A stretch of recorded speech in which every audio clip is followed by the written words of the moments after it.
The following podcast contains strong language and alternative facts. Follow us on Facebook and Twitter at Heel Podcast.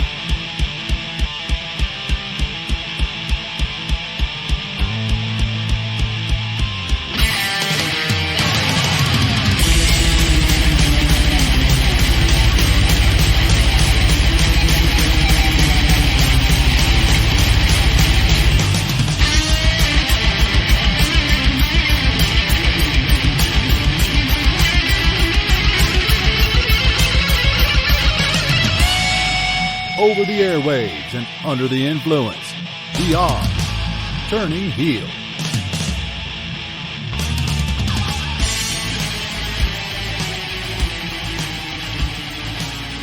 Let's get this shindig started. Hello and welcome to a very late edition of the pay-per-view review Turning Heel podcast with me, the Griz. And with me this week is El Hijo del... Oh my god, I forgot. El Hijo del Cross. El Hijo del Son of Havoc or some shit like that. El Hijo del Mad Dog, aka Son of Havoc. That's the one. I knew it was something dog. It's been too long since we last swashbuckled. So we are getting, on the old hype train for AEW All Out. When it's stone cold, because of course we would. Nearly an entire week has passed since the pay-per-view. But at the same time, this does lead into a couple of interesting little bits and pieces that we can add with the fact that now Dynamite and Rampage are also in the books, and we can kind of splice some of that stuff in. One part in particular I have actually spliced in. Ooh. To the pay-per-view. We've got a splicy. Our first ever splicy. Ooh. But will we get an Aloha wrestler? But this is why I acknowledge you as my tribal queef. Believe that. Right, so yeah, we're obviously covering All Out, but just before we get into this, there has been the news. This is going to be obviously very AEW heavy, as has my entire week, because for the first time in forever, I just couldn't really be bothered with WWE this week. So normally, I had the week off this week, so I had every chance to maybe sit and watch Raw or sit and watch NXT Live. Didn't really bother. Didn't even watch Raw till about Thursday night. But when it came to AEW, watched Elevation, Dark, and then I watched Dynamite and Rampage both live this week. So it was a very AEW heavy week for me. And it just kind of goes to show just the kind of swing of things. You're dedicated WWE guy, even if it is just purely for out of habit at this point, that I couldn't even really be bothered watching a lot of WWE programming until nearly a week later. Yeah, I think now with AEW was go-to TV. Yeah, I think with fans that still watch WWE, it is mostly out of habit. It's not, I need to watch Raw. It's Monday. Raw's on. Monday equals Raw. Mm-hmm. But I think from what I've seen, SmackDown was really good this week. Yeah, I've not seen it yet. I probably will watch that later on tonight. Because, that's the thing. SmackDown still tends to be good, most weeks. Raw, I actually think Raw this week was probably a lot better than most weeks. And it's partly because they had that tag team turmoil that stretched about half of the show, because they started it. It went about a good half an hour, I reckon. Then they stopped it because Mason T-Bar wrecked shit. And then they came back to it with the four teams that were left in it, and then done it again. So there was a lot of and it was kind of fresh stuff. Mm-hmm. So even Raw actually done something of note this week, and it was interesting. And also, Vince wasn't there, so maybe that's got something to do with it. Was he not? No, Vince wasn't at Raw or SmackDown this week. Interesting. But Because of the news of Triple H. Yeah. Fucking Triple H, fucking heart almost exploded. Yeah, they said cardiac incident or something. Jesus. And that's fucking lethal.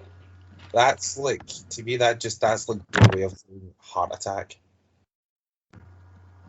But then it could be other things, but it's heart attack's the first thing that comes to mind.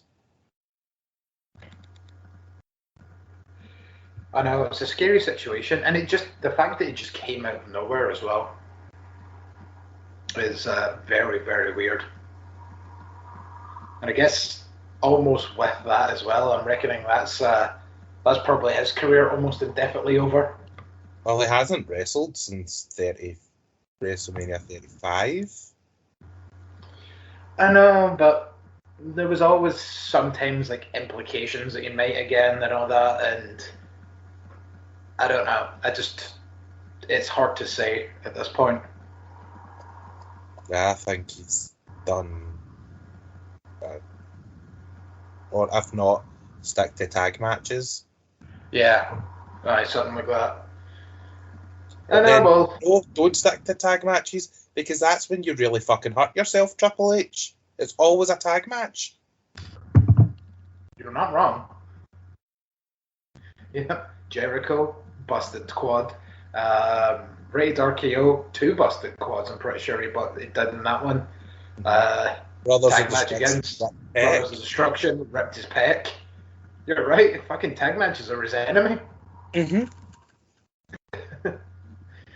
Well, get well soon, Triple H, like, in all seriousness. I did make the joke that, like, maybe his heart couldn't take the fact that they've taken NXT off of him and they've made it whatever the fuck it's going to be. Which, probably, I don't know, what do you reckon? Are you going to watch the first relaunch of NXT? Yes, I will watch the first relaunch just as a...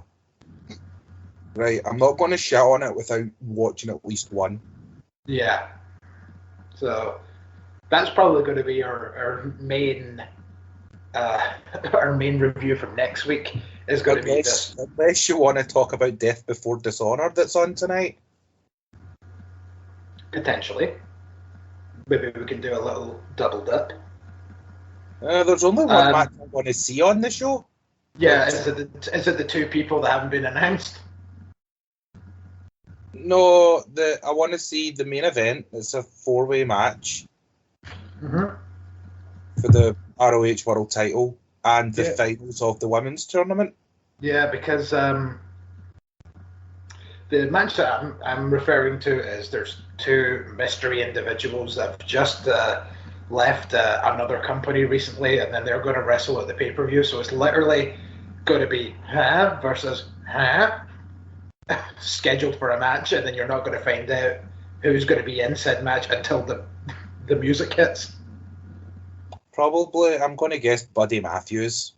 Well, yeah, I think ROH may be a good shoot for him. Or Impact. You can kind of do a bit of crossover action. I don't know, to be honest, it seems as if every wrestling company that's not WWE are sharing these days, so... I mean, the only way they're going to end up beating WWE is by working together. Yeah. And then maybe it'll force WWE to make changes and work, not be like an Attitude Era 2.0, but work that sort of style where they have to work and not just rest on what they know. They need to take chances and risks and make their television a bit more exciting.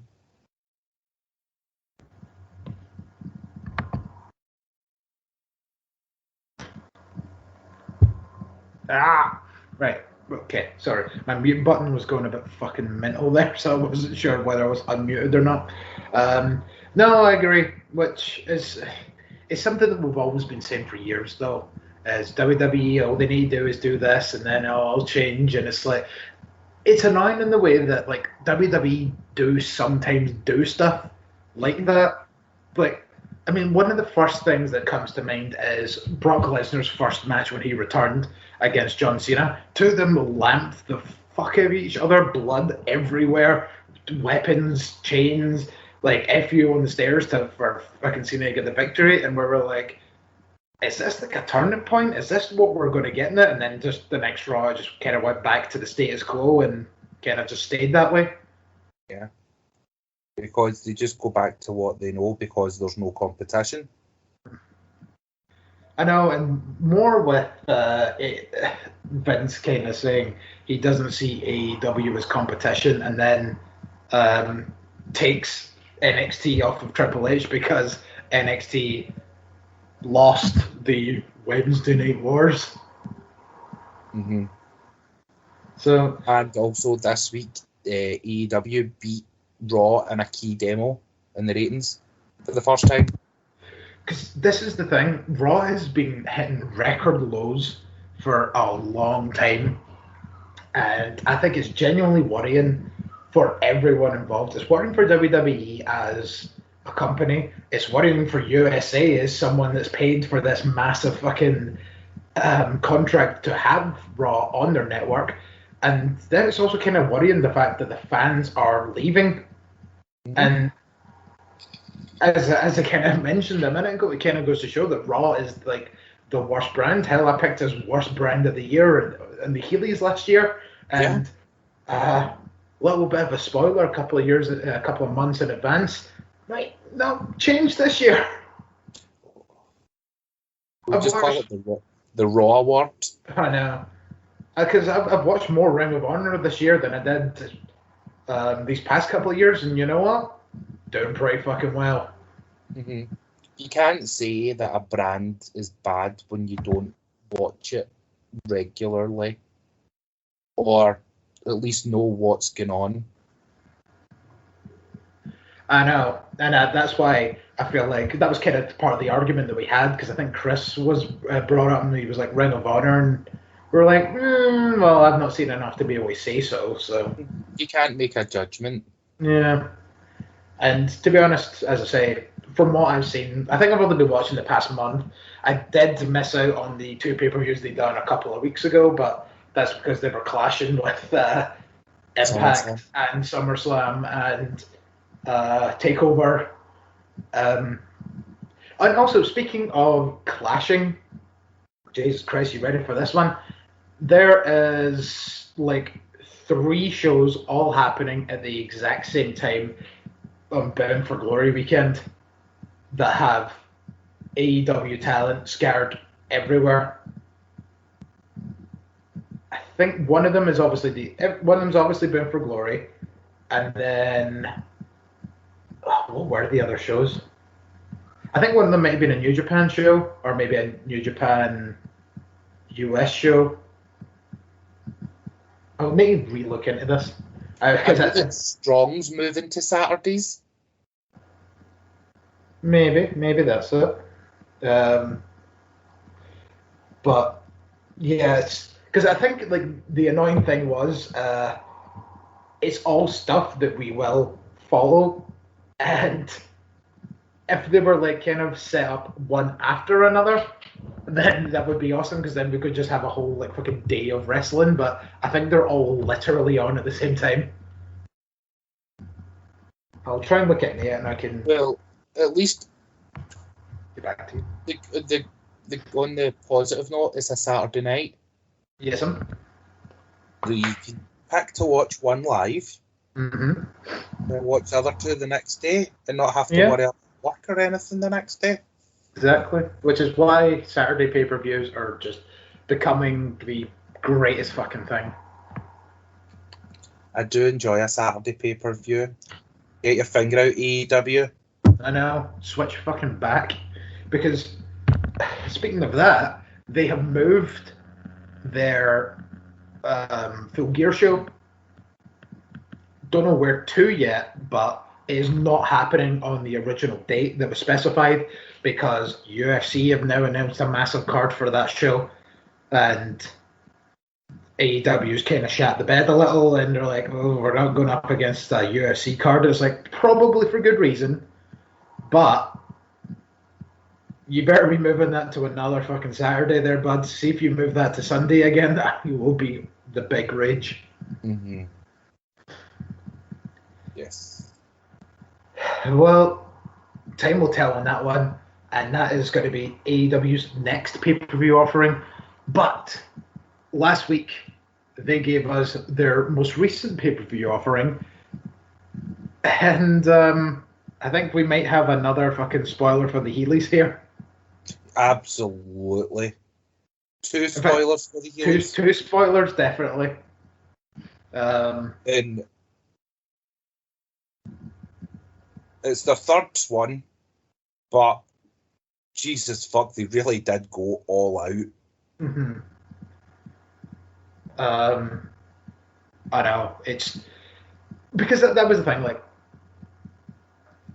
I was watching this back in kind of fast motion to get a few notes and all that baragara for this, and even just watching in fast motion, I was like, oh, I remember that, and then it was just that kind of thing, like, man, this really was like one of the best pay-per-views that's happened in just pro wrestling in a long time. Mm-hmm. And you know, it's one of these things of AEW marks. Well, no, because I think we've clearly shown at this point we are just, you know, wrestling fans, because yes. we've covered like practically every company that's going today except ROH, and now that you've brought up that there's a pay-per-view happening from them tonight, chances are I reckon I'll probably be watching that. Sounds like you might too. So I'll maybe fast forward it to get to the 2 matches that I want to watch. Yeah. And then I'll do the rest. I mean, you never know. There might be other interesting stuff there. We'll see what happens. But yeah. And then we've got the new NXT, which in the most recent kind of commercial they were running for it, they kind of showed the new look of the stadium, at least in like kind of blueprint style. So it looks like it's going to be a big fucking, like, it almost looks like an opera house or something like that, with the way that everything is, all the seats and all that are all like really tiered and everything. Like, I don't like the new logo. The new logo is fucking hideous because, you know, I'm a big fucking gothy bastard that only likes black. It's not that I don't like it, it's just it's very similar to the old Dynamite logo. Mm. To be honest, it looks like a kid that ate too many Skittles and threw up all over but the NXT logo. To be honest, what people are worrying about, working off their tits about a logo, right? Yeah. It's a fucking logo. That's it. It's like, it's the kind of thing of, oh, don't make change, because we always associate NXT with the yellow and black. The black and gold. Yeah, even though it's yellow. But well, they called it the black and gold brand, so I'll just stick to that. I know. I'm not saying... There's a lot more things to fucking worry about than a logo. Yeah. I think that was just the first thing for people to moan about, because it's such a contrast that, like, they're like, okay, if the logo is distinctly different, what does that mean for the product? And I guess now, like we're all kind of saying, is it's just going to be a wait and see when it comes to the actual product. Mm-hmm. But I think that's why people are getting so up in arms about a logo, is that, oh, it's so vastly different, that means the product's going to be vastly different.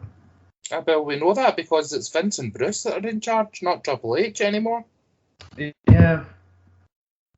I mean, it's going to be interesting, and I was dreading it at first. Now I'm like very bizarrely intrigued. I mean, I was probably going to watch it anyway. So let's just get that out of the old mindset that like I was going to stop. But I was going to watch it anyway. But now it does have like this different feel of intrigue in it, and I guess. I mean, it's only a couple of days away. Mm-hmm. And the fact that it will be the only thing that to watch on Wednesday, like, I'll say it one more time. NXT moving to Tuesdays has been the best fucking thing for every wrestling company. Because when I watched AEW and NXT back to back on fucking Thursdays, like, I slogged my way through NXT because I was so burnt out after AEW every week. Yeah. So now you have to watch NXT and Dark on a Wednesday? Yeah, well, like, that's normally what I do is I stick on Dark when I'm acquiring NXT. Acquiring? Yeah, Wink, and then wink, also... Nudge, nudge. I just really think that you should just watch pro wrestling. Yes, everyone, watch pro wrestling. Yeah. And then also, you bring up Dark. We were discussing this before we started, that Dark is now going to get recorded in Universal Studios. It literally became Impact. They done the first 2 tapings yesterday. The new stage looks cool. Yeah, it just looks a bit like the Dynamite stage and the Rampage stage, which the Ram stage. Mm-hmm. And I think they kind of had to do it that way rather than do it the old TNA way, where it was a tunnel at one side, a tunnel at the other. Because then they would just get called. They would just say, "Oh, you're just copying TNA." Well, they're already being called TNA 2 by some fucking retards. Aye, TNAW. Yeah. No, let that one slap. But to be honest, stop all elite wrestling. I don't know. It's just in the way that they're just hiring fucking all the old talent like TNA used to do. It's like, and what? But the thing is, right? See if you're going to call AEW and Impact out for hiring all the old WWE guys, why aren't you calling out WWE for hiring all the fucking young Ring of Honor guys? And a bit. Hold on. There we go. Sorry, this fucking laptop is jittery as fuck today. Or like the fact that at one point WWE probably owned about 90% of the TNA roster from 2005 or something. Yeah. There was so many fucking people from TNA that were in WWE at one point, and then I think somebody actually made a kind of sort of collage of all the Impact wrestlers that were in WWE, and it's like, yeah, and you gave TNA shit. Mm-hmm. So you can't get just what I'm basically saying is you can't throw stones in a glass house. Mm-hmm. It's fucking sad. It is what it is. People are going to move to different companies if they're not happy. That's all it is. And it's really none of your business at the end of the day. They're doing what makes them happy. If you don't like it, then just don't watch. There'll be plenty of other wrestlers that you like that you can go and watch. But the fact that I've actually seen tweets of people that are directly messaging Daniel Bryan before he was even officially in AEW, saying, "Oh man, I can't believe that you would do this after everything WWE did for you." And it's like, fucking bitch, please. Daniel Bryan was a made man before he even stepped foot in WWE. Mm-hmm. But in fairness, they bent over backwards to try and keep him.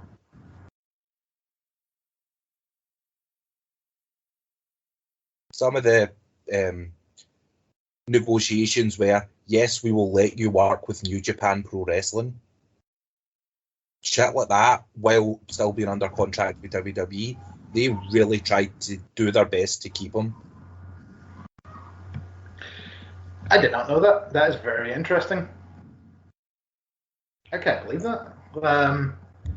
And again, it's that whole thing of see if you're willing to do that for fucking Daniel Bryan, why not just do it with a bunch of other people? There'll be a whole bunch of people on that roster that are probably never not getting used that would love to have a fucking like 2-3 month run in New Japan when it's probably safer. I mean, I know there's obviously a lot of people going back now, but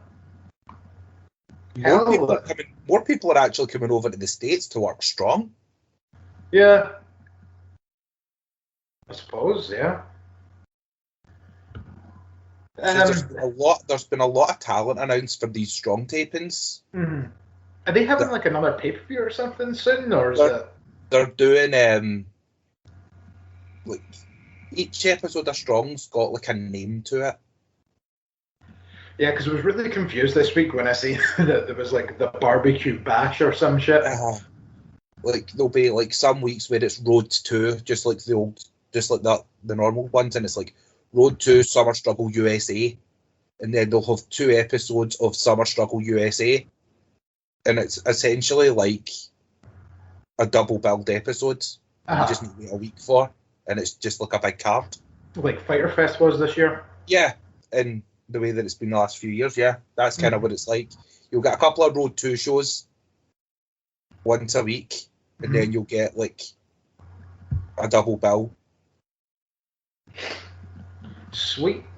And I've still not managed to get to check out any more Strong after that Strong pay-per-view, but it's definitely something that I still want to keep an eye on, and it definitely helps the fact that you keep an eye on it by watching it every week, so you can kind of that's the main reason why going into that pay-per-view you hadn't seen an episode of Strong. In fact, the only match I'd seen from Strong was the Moxley Kenta match, the US title.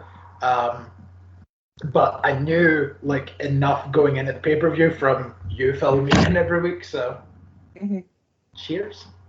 When it comes to New Japan now, I only watch Strong. I don't watch the Road 2 shows anymore. That's just really hard to fucking keep up with. Yeah. And the main shows. But G1 starts in a couple of weeks. Oh.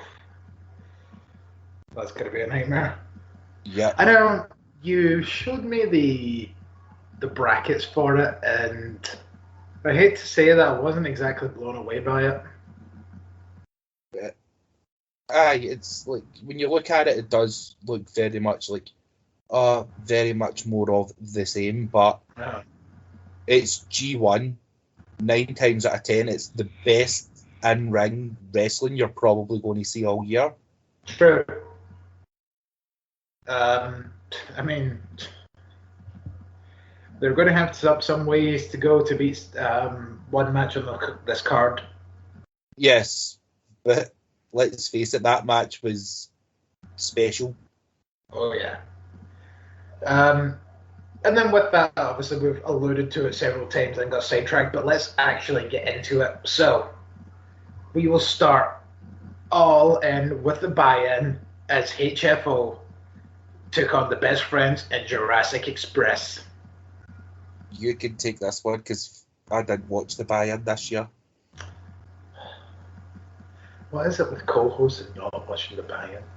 Well, the original plan was, you know what the original plan was. Yeah. So I tried to get all out watched as quickly as possible to get my notes in that you could record, but it just didn't pan out that way. And I forgot to go back and watch it. No, I know. I'm not actually giving you relax. So yeah, it was a fun match, but like the talking point really was the last couple of minutes of it. The match was actually really long as well, which was quite surprising. But the ending of the match came with the chicken fight with Jungle Boy and Jack Evans on Luchasaurus and Angelico's shoulders, respectively. The TH2 get taken down. Then Quinn tries a crossbody off the top rope to take out Jungle Boy. Jungle Boy does his matrix backwards and Quinn just goes flying. Then Cassidy comes up, gets caught by Jungle Boy, and it's almost like a flux capacitor that Jungle Boy hit, which looked pretty awesome. The Blade is cutting about at ringside, so Marco Stunt gets thrown on top of him, which is probably the most amount of in-ring action that I think I've seen Stunt do in forever. Because Stunt does not wrestle much, I've realised. Well, he hasn't wrestled much on AEW. He's been doing a lot in the indies. Yeah, I think he's definitely wrestled more in like GCW and all that recently. Yeah. Then there's the tail whip and the snare trap on Angelico for the victory. But then HFO attack. I think Jurassic Express kind of left at this point, leaving the ring to the best friends so that they could do their big hug. You got to give the people what they want.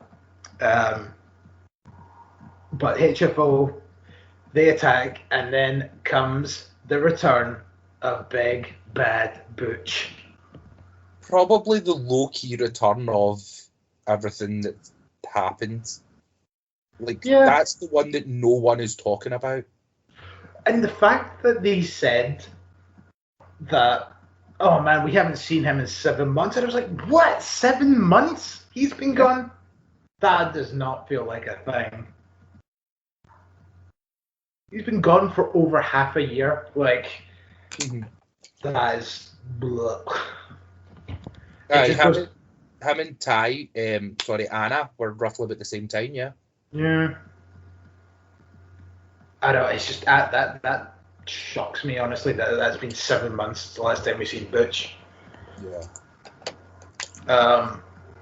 So HFO beat down the best friends, and Hardy tries to cut Orange Cassidy's hair. This brings out some members of the Dark Order and Dante Martin that make the save. So this is what we're moving on to, is Matt Hardy and Orange Cassidy probably in a hair versus hair match or something along those lines. We'll jump ahead a tiny bit. Did he not challenge him on Dynamite in a backstage tape? Yeah, I'm pretty sure he did. Because it cut to Orange Cassidy at one point, and Orange Cassidy is like, so Matt Hardy wants to cut my hair? Whatever. I love it. I still love it. Like, I genuinely thought at this point I was going to start getting potentially sick of it, but Orange Cassidy's just the fucking best. He's just so deadpan.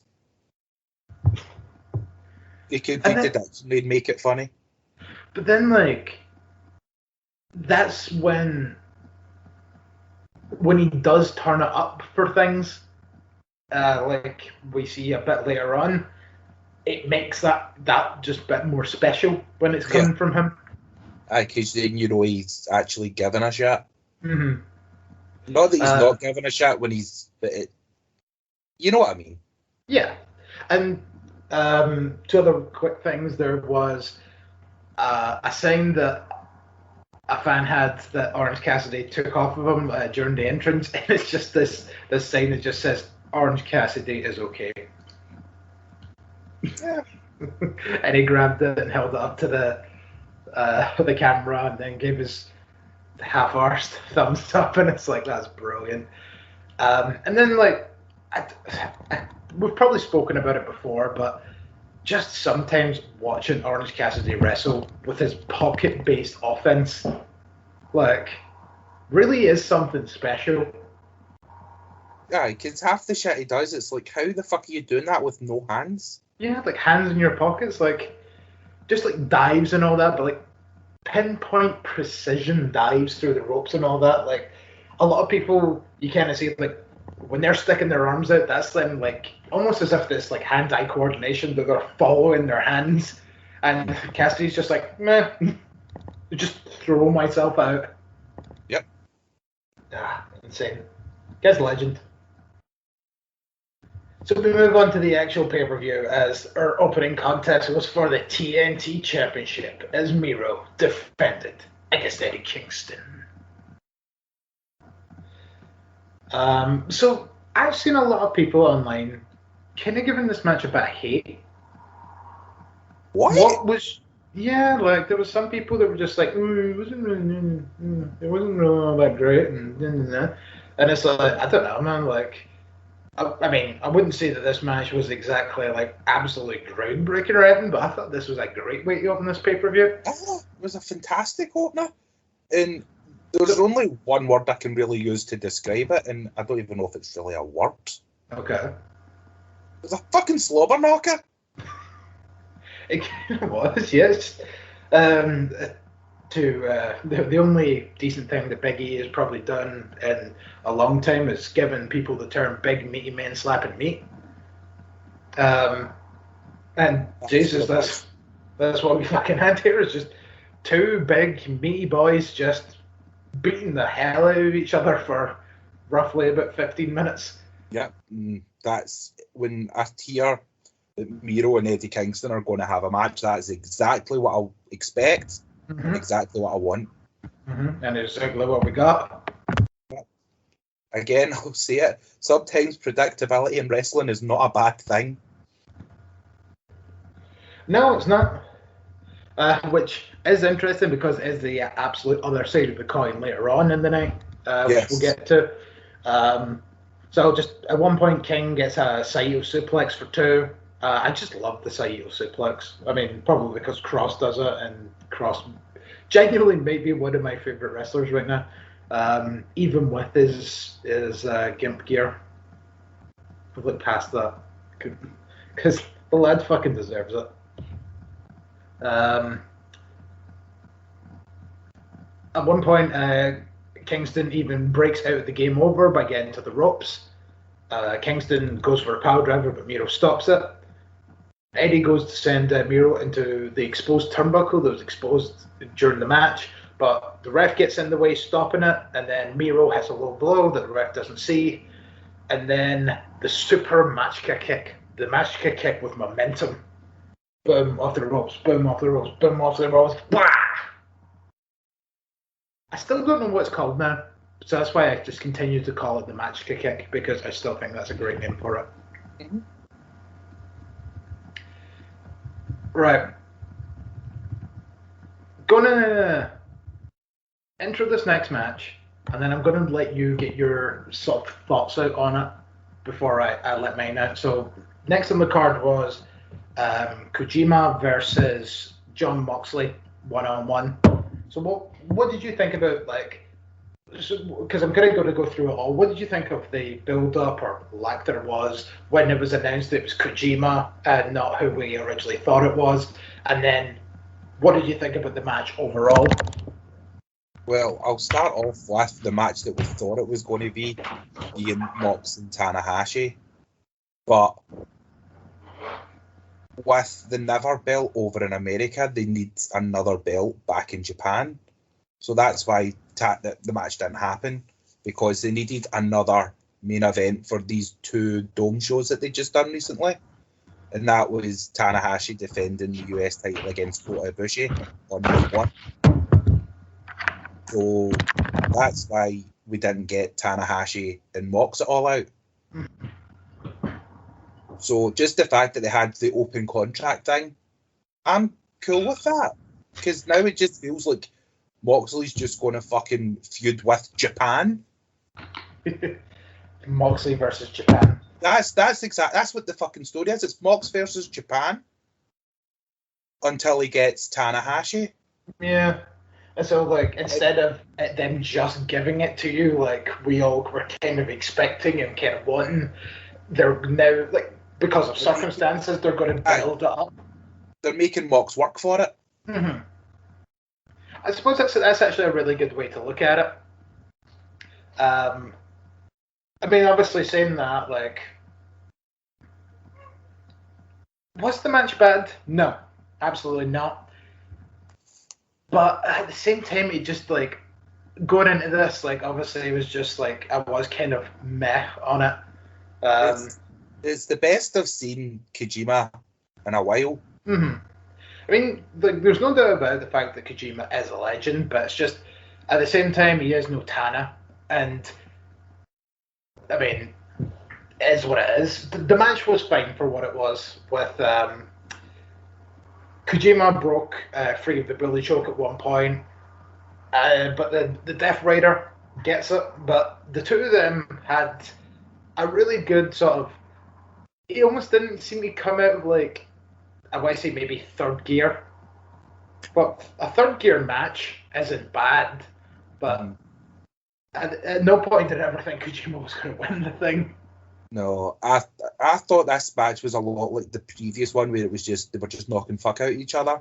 Mm-hmm. But in my notes that I sent you, I missed something out because I've got my notes up here in front of you, and I was kind of using those a little bit while I was rewatching this. Pissed off with Moxley. Okay, do tell. The Death Rider / Paradigm Shift. Mm-hmm. It's just turning into a double underhook suplex rather than a DDT. You're right. I noticed that kind of recently as well. Because they done it to Kojima at All Out, and I was kind of like, really? That was not a Death Rider or a Paradigm Shift. Not a Death Rider or a Paradigm Shift. Suplex. I know, and the more he does it, the more it kind of turns into that, and it's like, are you forgetting what your finisher is? Because that's not it. But no, I thoroughly enjoyed this just as much as I enjoyed the opener. Yeah, I know that's what I'm saying. It's like I don't want to take a lot away from Kojima because he still showed up. He put in a shift, and he is still a legend of New Japan. It's just, I think it is just the kind of salty taste in the mouth that we were all expecting Tanahashi, and when we get handed anybody that's not Tanahashi, we're just like, meh. Mm-hmm. Yeah, see, but that's the thing. I wasn't mad at it because it makes sense. As I said before, they need another belt in Japan just now because Jay White's over in America, and they needed another main event for those 2 nights at that MetLife Dome. Yeah. Show at Wrestle Grand Slam. So when are those shows? They have happened. Oh, they've happened? Yeah. Oh, fuck. I'm going to need to catch up on those. First show was okay. Second show was kind of alright. The domes were empty. Oh, really? Yeah. You could really notice it during Show versus Yo. They were doing the chops and you could hear them go, ah!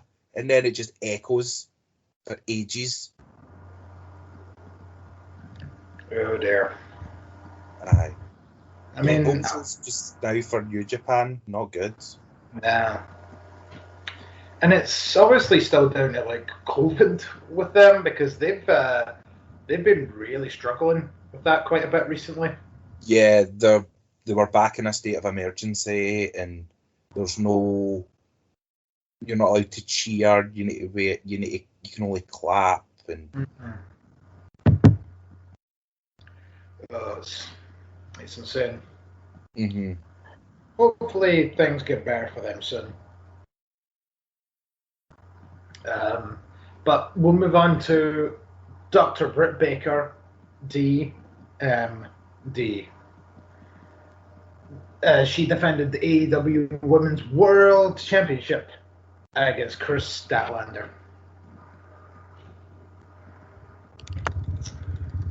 So this was the kind of thing that was mentioned earlier about Orange Cassidy, because one of the coolest spots of this match was when Chris was down on the outside, and then Orange Cassidy just went from being all kind of like lethargic and sort of meh to hyping up, and it's like, get the fuck up, get back in the ring, come on, Chris, come on. High tackle. I'm still here live. I'm not a cat. Meow. Ugh. He's just crawling all over the fucking desk. Stupid. Like, can't you understand I'm busy? God. There was the Pittsburgh Sunrise at one point, which got kicked out of, and you went absolutely fucking ballistic. Yep. I think the word apoplectic might be suitable. Yeah, and I do agree with you, but this brings me on to like the next point that I have is I just don't get matches where the finish is blah blah kicks out a finisher, so the other person just does another finisher, and then that's it. Like, the whole point of a finisher kick out is to give the fans hope that they're going to get up and they're going to fight back. So what's the point in having an ending where it's, oh, she's hit the finisher, oh, Chris Statlander kicked out, oh, she goes for the stomp, Chris Statlander kicked out, lockjaw's over. Chris didn't get any other offense in after those two kickouts. So It's Britt Baker's two signature maneuvers. my anger at kicking out of the what I've actually called, it's not the Pittsburgh Sunrise, it's the Britsburg Sunrise. I stole that one from you, because I took that as well. It goes back to the MJF Sammy match on Dynamite a couple of months ago. Sammy kicked out of a fucking second rope tombstone. Yeah. And right. See if a move like that is like Tombstone's an effective move. Tombstone's devastating move when it's just fucking on the ground. Yes. Never mind coming off a more elevated height. So don't kick out. That should be a fucking finish. That is a special fucking move.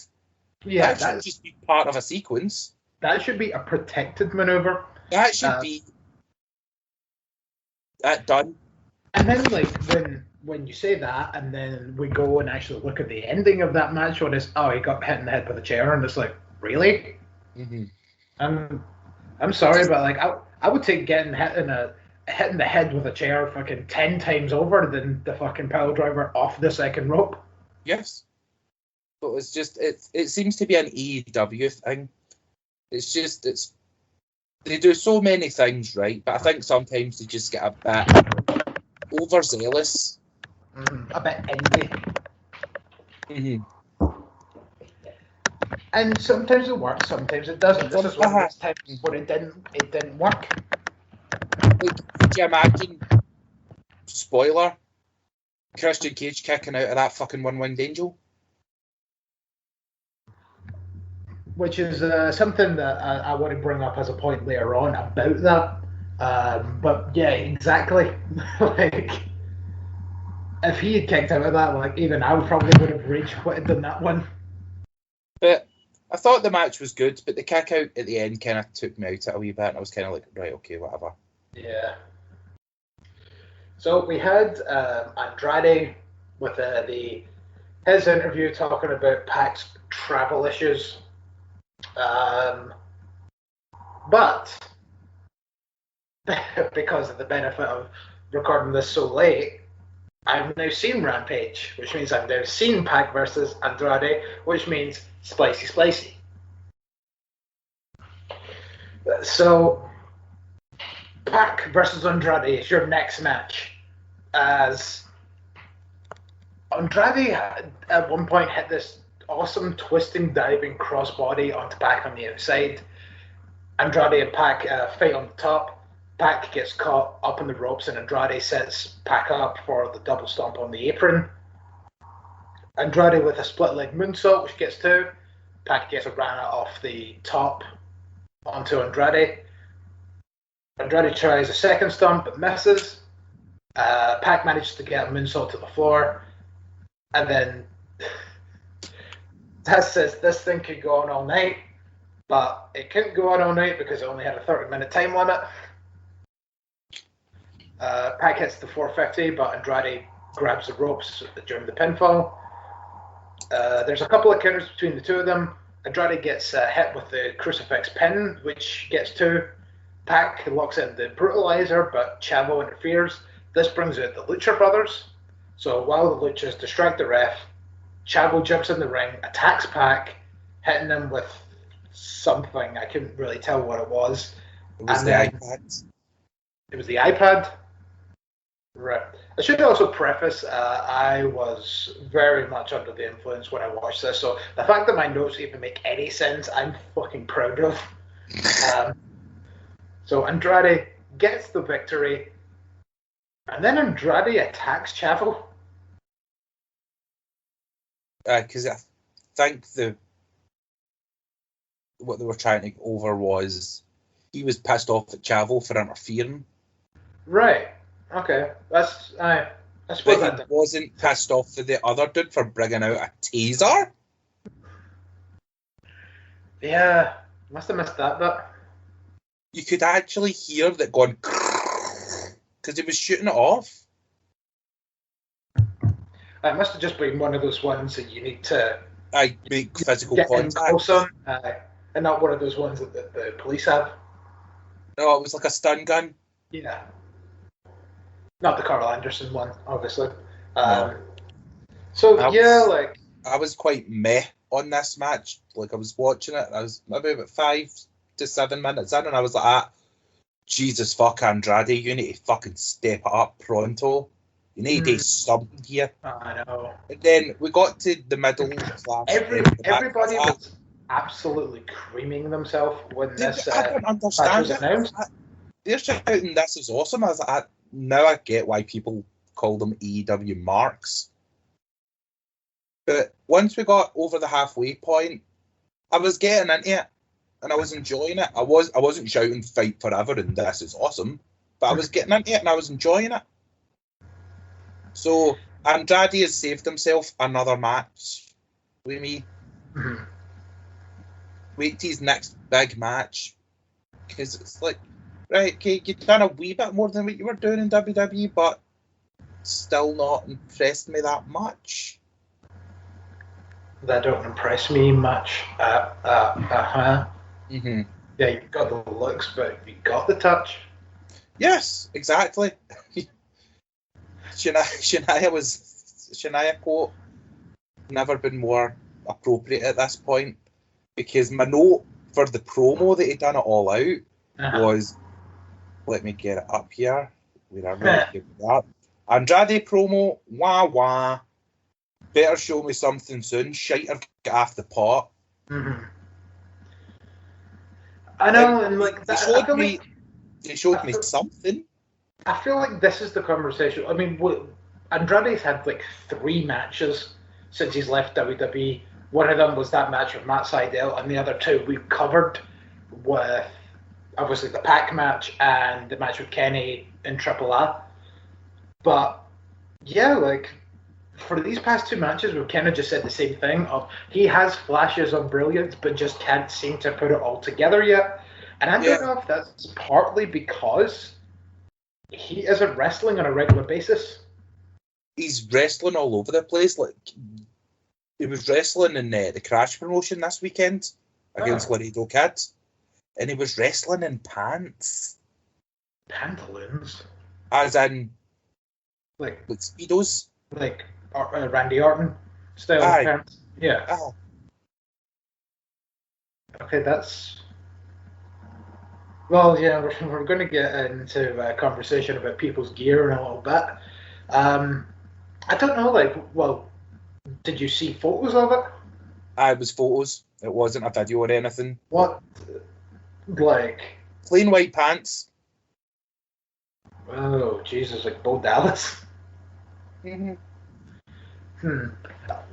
It's going to depend. Like, did it make him look better? Like, I'm trying to find like a way to kind of say this, like, because sometimes like a different change of gear can maybe help your presence. So did it look better? Did it look worse? What was you kind of think? It wasn't a close-up picture. It was quite far away. Mm-hmm. But I know that Laredo Kid wears tights. Yeah. And the guy wearing pants didn't have a mask on, and Laredo Kid wears a mask. Yeah. So it was hard to tell from far away. But Andrade's had 2 almost high-profile match. Well, 1 high-profile match and 1 almost. With 2 that was meant to be top-caliber wrestlers. And both have he's kind of scraped by with the skin of his teeth. In the case of performance. So I'm going to give him 1 more chance before I say he's shit the beds.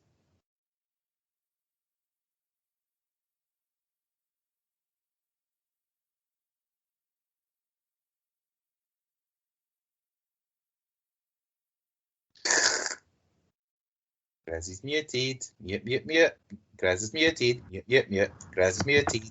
Mute, mute. Griz is back. No, he's away. Griz is away again. Blah. Da da da da da. Wah wah. Right. Probably we should preface this by saying my usual laptop, which we always have problems with, just completely shit the bed today.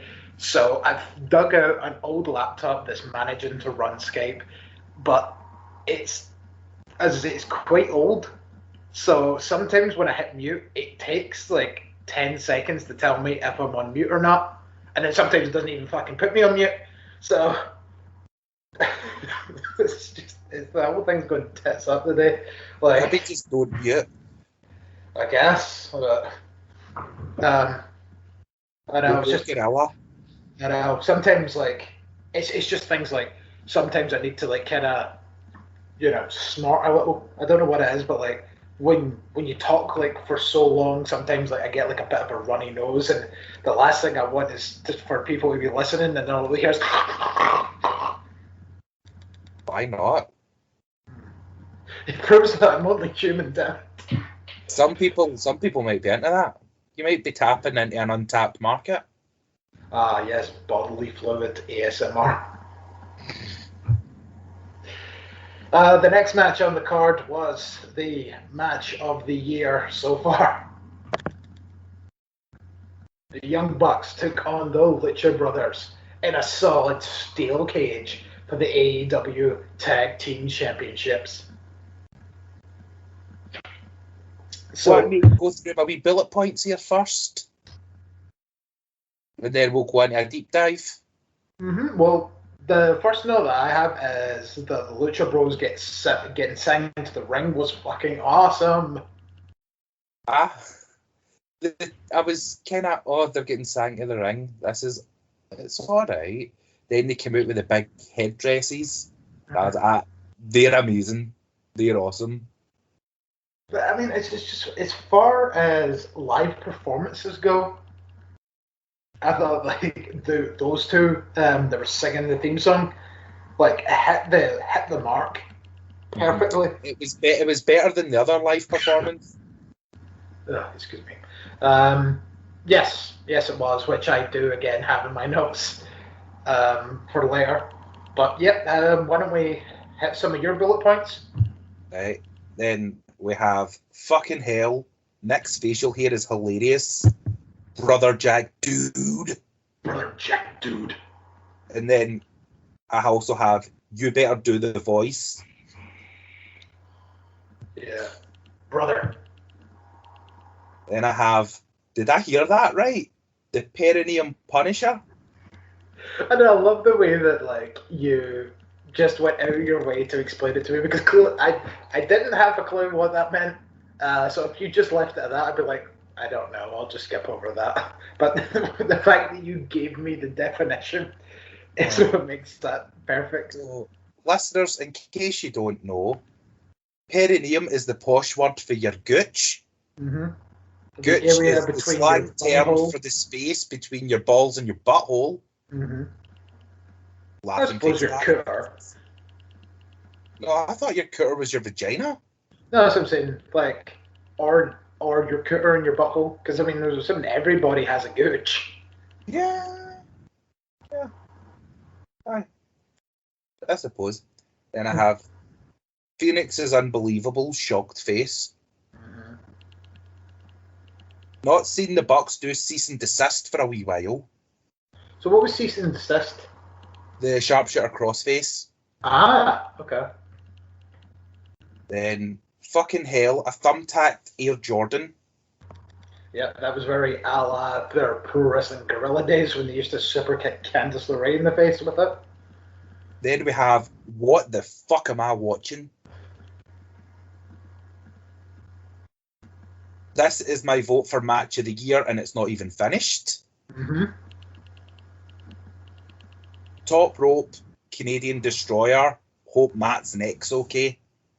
Yeah, because he spent the entire rest of the match holding his neck. Like, I was genuinely starting to worry if, like, has he actually fucked himself and is just trying to get this thing done. Because we know that the Bucks don't traditionally sell that often. Mm-hmm. Never mind selling for half of the rest of the match. Mm-hmm. Then we have... How high was Phoenix? Jesus!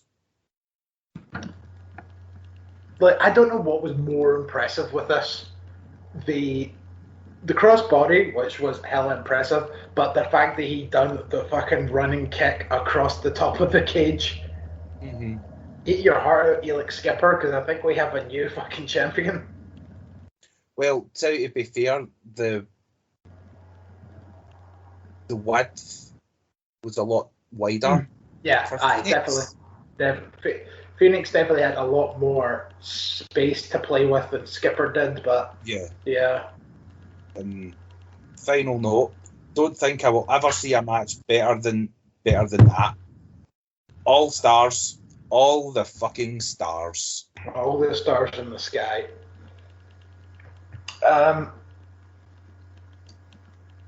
So I love,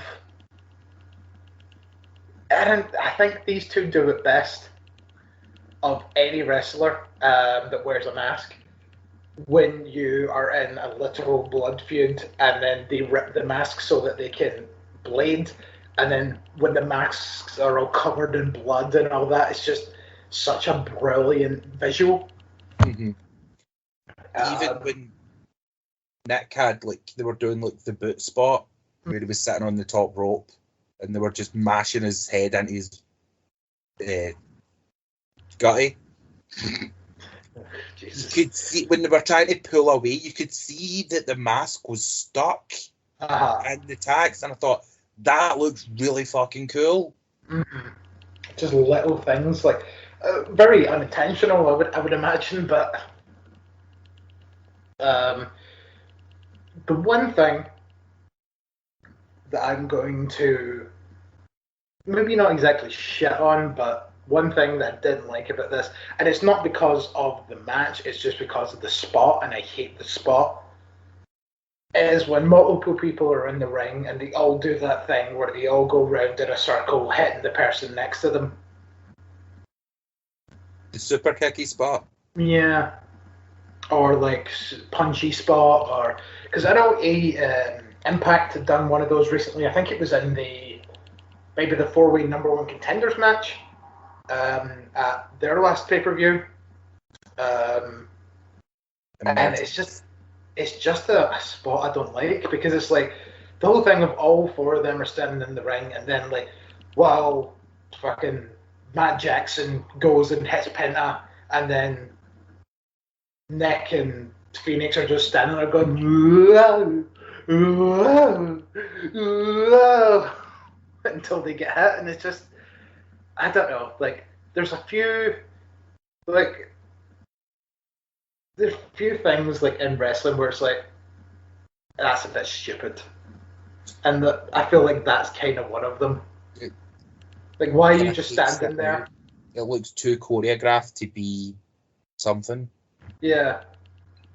And sometimes, like, choreographing works. Like, you know, like, the start of a hot match where, like, the RVD versus Jerry Lynn spot, I guess, is the first one that comes to mind of the where the two of them start, and then they have that like 30-40 seconds of them just countering move after move. Oh, I'm going for a kick. Oh, he's jump over it. Okay, I'm going to go for a kick to the head. Oh, he's ducked under it. Oh, and you know, like that sort of thing where like it's clearly very much choreographed, but when they do it like with such pinpoint precision that it just looks brilliant, to that point where they both stop and they both just kind of pose, wait for it, clap, clap, clap, clap, fans go wild. Like choreographing like that works. I think just with this, not so much. In the case that you've used, though, you've used Jerry Lynn and Rob Van Dam, right? Mm-hmm. They never done that spot until at least I think it was the third match in ECW. I know, but I'm just using it because, like, I'm using that just as the example of the first. Because, to be honest, the first match I actually thought of was M-Dog 20 and Josh Prohibition and, like, CZW. And it's like, Not as many people will know that match. So I switched it to the Jerry Lynn RVD. I think I know what you're getting at by they've had so many matches that they know their opponents inside out. Mm-hmm. And in a way, you could say that the Bucks and the Lucha Brothers could also do that because they had the match at Double or Nothing. They had they had the ladder match a couple of years ago at All Out. So they are a team that do know each other. They've had other matches in Mexico as well. Yeah. Like so, just inside AEW canon, they've had 3 matches. Mm-hmm. And then all the other kinds of weird combinations of throwing in Kingston and throwing in Pac and yada yada. Mm-hmm. Yeah, I see what you mean, but I can't excuse it because I do feel as though they do have the knowledge of each other to pull it off believably. Yeah, but that's all I'm saying. It's just when it comes to like spots like the Jerry Lynn RVD one, like that's one of those things where we understand that this is obviously choreographed, but it's choreographed in a good way that makes it look as if they're competitive. Whereas the choreograph, how do I make that plural? Choreographicalness. Fuck, I'm going with that. Yeah, that nailed it. The choreography of like that spot. It's just, and again, that's what I'm saying. Is it's not even just this match. I hate the spot in general. I hate it in every match. I just think it's dumb. Like, why are people just standing there doing a aloha arm, waiting, and then it's like, oh, and then they react as soon as they get hit, and then it all just leads to a double down. Hurry up and come back. I know. Oh. But yeah, anyway. So the Lucha Brothers, they hit their finisher, and I just thought it was like one of those nice things where they hit their double team finisher. They kind of it's kind of like an elevated pile driver, and then the other goes. I think was it Matt that got pinned? Yeah. So like, I think it was Phoenix that kind of goes over, dives on top of Nick, and you could still see Nick trying to break the count. And it was just like, that's just another brilliant thing. And while sometimes it can be hokey when like you do those things of, oh, this match is over, and then all of a sudden out of nowhere, oh, he's pushed his opponent back into the pin and broke it up, and it's like, sometimes when that doesn't happen, like this one did, it makes that so much more special because like Nick was still trying so hard and just couldn't get there. Mm-hmm. Beautiful, beautiful, beautiful. And frankly, at this point, I don't think anything's going to beat it. And again, like after all of that, and you knowing how much I don't like the Young Bucks, the fact that I can put all that kind of shit aside to just appreciate them as wrestlers doing what they do and excusing the annoying fucking gimmicks and all that hoopla, like, it just goes to show that like they really captivated me that night. They done their job well, and they made the Lucha Bros look like $1 million. Mm-hmm. It was phenomenal, absolutely phenomenal. I definitely think starting at the beginning of next year, I should try and make like a list of best/worst matches. But the way I kind of look at best and worst matches is what was memorable to me throughout the year. And there could be some hidden gems that, you know, I've forgotten about because, Jesus, we're 9 months into the year. We've watched a lot of hours of wrestling at this point. Stuff from fucking Wrestle Kingdom was probably fantastic, but you know what? That was 9 fucking months ago. So, yeah, maybe that may be a shout for 2022, so that when we get into the 2022 Heelys, we can have a more decided victory. But needless to say, ain't nothing topping this. No. Shall we just write it in just now? Pretty much. I mean, I'm trying to even think what has potential of beating it, because I don't see WWE doing anything that's going to be that spectacular. The only thing I can maybe say is if something else amazing happens at the next AEW pay-per-view. Which I think it might. Because we think we're finally getting Hangman versus Omega. I know, but if that happens, it's going to have a ways to go. And considering I was not a massive fan of the first Hangman Page match that they had last year at Full Gear. Aye, but I think that was... I think they've been planning this so far ahead that they figured, right, let's not do too much so that for when it happens, it's fucking bananas. Yeah. And we're not repeating spots. Potential. Because obviously, I feel like the whole story of that match was you get hit by the one-winged angel that you fucking done. As has been for most of Kenny Omega's career, is one-winged angel equals victory.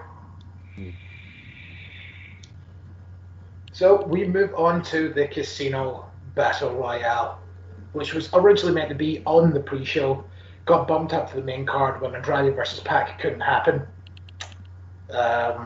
I want to make a wee note here. Tony Khan was kind of shooting on the fans here, saying, what's the big deal? It's still a part of the show. It doesn't matter if it's on the buy-in. Stone Cold Steve Austin was on the pre-show to a SummerSlam. And I was like, yeah, in 1996. Yeah, when he wasn't, the most over wrestler in pro wrestling history. So it's not as if you're going to let fucking Cody or the Bucks have a match on the fucking buy-in. So it does matter. And I mean, I don't know. I think the 10-man tag they put together for the new pre-show match, did a lot better than probably this match would have been on the pre-show. Yeah, it probably would have got more people interested. And especially because of Entry 21, I would have actually been kind of pissed off if this was on the pre-show. Aye. If you're bringing someone big in, yeah. And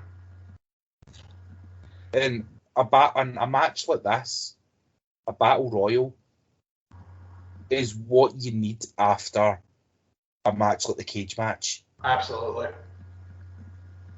And, right, I was rewatching this, and I genuinely think that the Casino Battle Royal might be my new favourite way to do Battle Royals. Because sometimes, we all know I love Royal Rumble. It's my favourite match type ever. WWE has the Royal Rumble down to a T, and they do it perfectly. Looking at the Battle Riot, sometimes that got a bit messy because there was too many people, and then there were too many people coming in too quickly, and all that kind of jazz. But the Casino Battle Royal take of having 5 people in and then not having anybody come in for nearly 4 minutes, and then them coming in a kind of clump, I think that's the way to go. And even at that, they've improved on the way that they've done it in years prior. Exactly. Because they would have all 5 people come out basically together. Yeah, with one person's theme music. They get an entrance each. So you can really soak in who's coming out. Because they've done it with the one at Double or Nothing. Is that the first one? No, this year's Double or Nothing. Yeah, this is when they started the separate entrances thing. You mean you're coming out in a block of 5, but you're coming out one at a time. One at a time. Mm-hmm. Yeah, because I remember the really awkwardness of that first one when it's just like, oh, here comes your group of 5. It's the Spades. It's the Spades. It's Jimmy Havoc and fucking Sunny Kiss, Joey Janela, fucking Sunny Days was in that, whoever that fucking guy was, and but then like and Chuck Taylor, and they all just come out to the Best Friends music, and you're watching like someone like that with Jimmy Havoc's broody, angry, I'm a goth guy gimmick walking down to Yeah, it didn't work. It doesn't really sit well. But they done it. They sorted out the entrance. Okay. They've done that. They've sorted that out. But this match, just in general, it was a cluster. Yeah, and we can't finish that word because we'll get sued by GCW. Do you want to get sued? Do you want to get sued? Yeah, there was some people that were a bit off their game. Why don't you go through a couple of your notes for at least the first kind of 5 entrants? So our first 5 entrants were Hikaru Shida, where if you weren't watching Dark, this is the first time you've seen Hikaru Shida since she lost the belt at the last pay-per-view. Number 2 was Sky Blue, who was given entry to the match after a match that happened on the bonus edition of Dark the night before. Queen Emi Sakura, the Bunny, and our main girl Abaddon. So they were your first 5. What do you? Shida looks lovely. Is the first. She does. That new, I think that new look that she has is really like, I don't know, like just kind of revitalised her a little. I know that's the liked her beforehand, so. My first note is Shida looks lovely. Abaddon's hair is amazing. It was sort of like shaved in at like one side, and then she had it all like rocked up, like a sort of mohawk style, which I thought was really cool. And then I have Sky Blue and Abaddon are dumbasses because Sky Blue's sitting right, basically leaning over the rope, looking, going, ha ha, I eliminated you, ha ha. Then Abaddon flings her out, and then Abaddon does exactly the same, and then she gets tapped out. So therefore, Sky Blue and Abaddon are dumbasses. Fair. As much as I like the two of them, can't argue with that. And then I also have Shida and Sakura seem off. Yes, because they were clearly paired together deliberately. And just something wasn't working with them. There was the funny spot there where it was Sakura put Shida in her kind of stretch surfboard move, and then while they were like that, and the bunny's just hopping around them. Reminds me of the tournament, the women's tournament from the end of last year. Or was it the beginning of this year? It was the beginning of this year. It was the Anti-Revolution. Yeah. It was the women's eliminator tournament. Mm-hmm. Which I won. You fucking absolutely dominated. Like the fact that we didn't even get a look into the final match was insane. Yeah. Did you mention Abaddon's hair? Well, I did mention Abaddon's hair. Very Luna-esque. Shaved in at one side, mohawk style. It was cool as fuck. Yeah.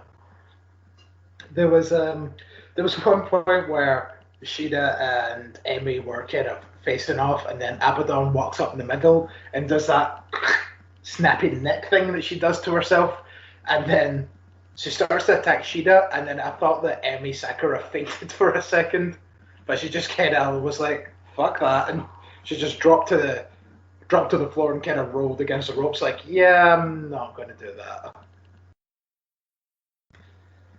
Our next five entrants are entry number 6, Anna Jay. Entry 7, Kira Hogan. Entry 8, Kylan King. Entry number 9 is Diamante. And entry number 10 is the native beast, Nyla Rose.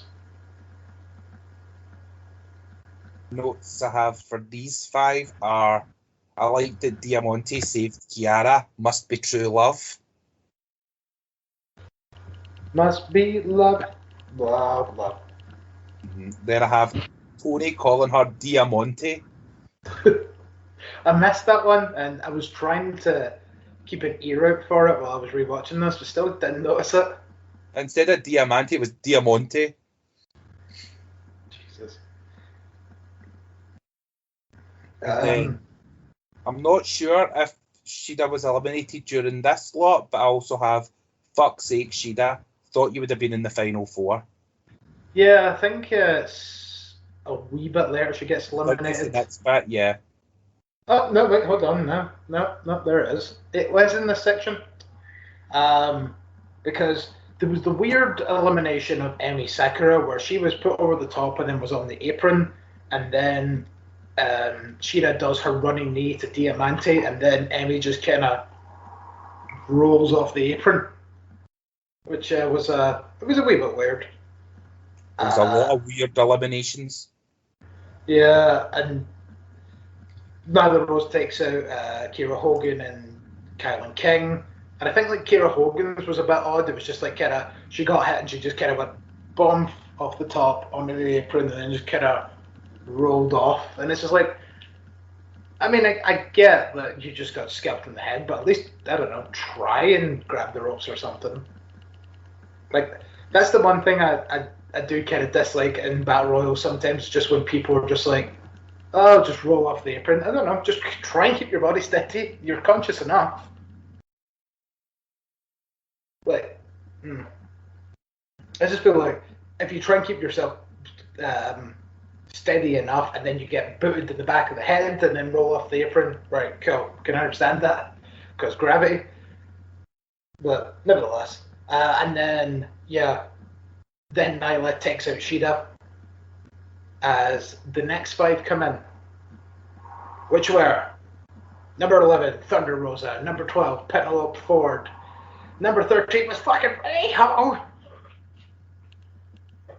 number 14 was Jamie Hayter, and number 15 was Big Swole.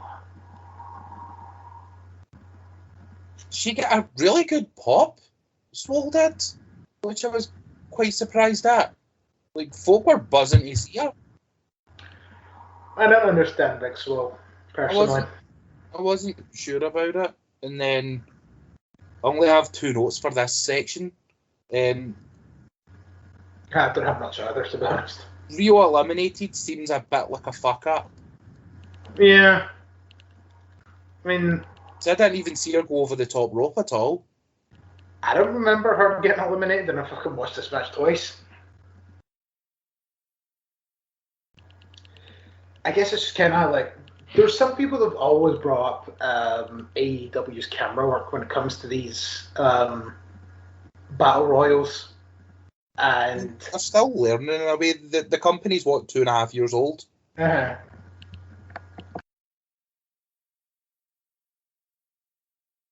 So they're going to have some teething issues. Yeah, so Swole takes out Diamante. The two of them have been feuding for weeks on Dark. It's probably been the only thing that's been a reoccurring sort of feud on Dark for a long time. And then recently the two of them had essentially a 2 out of 3 falls match where Excalibur couldn't understand the rules of the match when it happened. So it was like, they were like, Fall 1 will be pinfall only, Fall 2 will be submission only, and Fall 3 will be knockout only. But then, like, Taz and Excalibur started talking about, like, you come in here and like you're going to try and go for a submission early or a knockout early and get that first fall, and like don't try and see like what else they can go for later on in the match. And it's like, I thought it was meant to be like a 3 stages of hell where you could only win by pinfall in fall 1, and then submission in fall 2, and then knockout in fall 3. But the way that Taz and Excalibur were talking about it, it was as if it was you can win by any of the 3, but once you've won by one of those 3, you can only win by the other 2 after that. Maybe. But it was all so confusing, and it, as far as I remember, because again, so much goddamn wrestling this week, it just went in that order of Diamante got a quick cheap roll up with the tights for the first fall, and then Swole got the tap out in the second, and then hit the Dirty Dancing, which knocked Diamante out for the third. So it went in that succession. Mm-hmm. But I don't know. Like, I kind of like the idea of Taz and Excalibur's way of thinking when it came to that match. Yeah, that sounds pretty awesome too. Yeah, so as I said, the two of them have been feuding on Dark recently. Swole takes Diamante out. Then Swole kind of does the exact same thing you were talking about with Abaddon and Sky Blue. Yep. Dumbass. Where she hangs about on the ropes too long, jaw-jacking with who she just eliminated. Jimmy Hater comes out behind, takes out Swole, then Diamante and Swole start fighting at ringside. This brings in the next 5 participants, as number 16 was Ty Conti. 17 was Red Velvet. Number 18 was legit Layla Hirsch. Number 19 was Jade Cargill. And number 20 was Dr. Britt Baker. No, sorry, that was Rebel. Rebel goes out quickly. Then, yes, but we'll get to Rebel. Fucking hell! What a spear by Velvet. Yeah, like, see, this is the thing. Velvet has been put into a bit of a compromising position by meant to be the face that was challenging Britt Baker for the women's title in Britsburg. Yes. But now from that, she has became a de facto heel because she was a heel in that match for obvious reasons. But now, ever since then, every time she shows up, she gets booed by a lot of the crowd. Yeah. And she's not working heel or anything like that. She's still like rocking it as if she's a good wee lass. I think now's the time to actually just turn her fucking heel. Aye. And my second note is Rebel still got it. Frankly, and by that, really I meant the splits. Yeah, because not saying there's anything bad by her or whatever, but you look at her now and you look at her in her TNA run with the Menagerie. She's put on a little. Still looks fucking fantastic, may I add, but like, yeah, like I guess because that was her one thing in Impact was, look at me, I can do the splits, boom, on the ropes. And so, yeah, like, the fact that she can still do that is very much impressive. Let's see. And I also have, boo, Anna was my pick to win. Yeah, because Anna takes the bunny out, and then Ford takes Anna out, and then Tay Conti then starts fighting with Ford. And then Jade almost murders Layla Hirsch by barely being able to get her up for a fucking gorilla press. Mm-hmm. And that was the first kind of time where I'm like, oh, look, are those glamour muscles there, Jade? I mean, she's a strong woman, but she's not particularly built like one. I know, but like at the same time, you're literally lifting up the fucking Marco stunt of the women's division. Aye, but Layla's got some weight behind her. She's small, but she's got Maybe. She's she has the Girth? female Taz. Is that the word girth? I don't know. I was going to say a wee bit Stocky? of hench. Hench maybe is probably the better word. She's like, I mean, she is tiny, but yeah, you know, maybe you're right. Like, pretty much every part of her is fucking solid. Mm-hmm. So I imagine trying to gorilla press Layla isn't exactly an easy feat.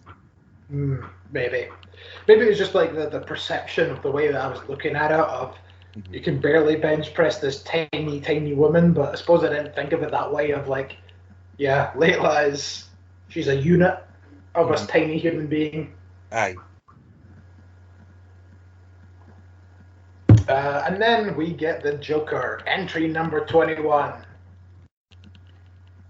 With the theme music. Destination, Ruby, Ruby, Ruby, Ruby, so ho. Do you know who sings our theme music? Rancid. Aye. Yeah. It's a real That's song. Cool. I know, like, the whole AEW getting like old songs from the 80s for people's theme music because they're relatively cheap unless you're asking Europe. Just works so much better because as soon as that fucking music hit, you knew who it was the second it hit, and it just worked so much better. Mm-hmm. And it's even like when you look at it in WWE, like WWE have all their theme songs and all that, but see when fucking Ronda Rousey walked out to Joan Jett, like, alright, star. I don't know. I feel like WWE are missing a beat a little here since they have billions upon billions. Hell, I'll even take another couple of years of no pyro if everybody can get like proper music. Or even just music that actually sounds good and not generic. Yeah. There's only a handful of like theme music that I genuinely like in WWE right now. And like one of them is Seth Rollins' theme song because it sounds like something the heel would listen to. Yeah. So we'll go to the notes.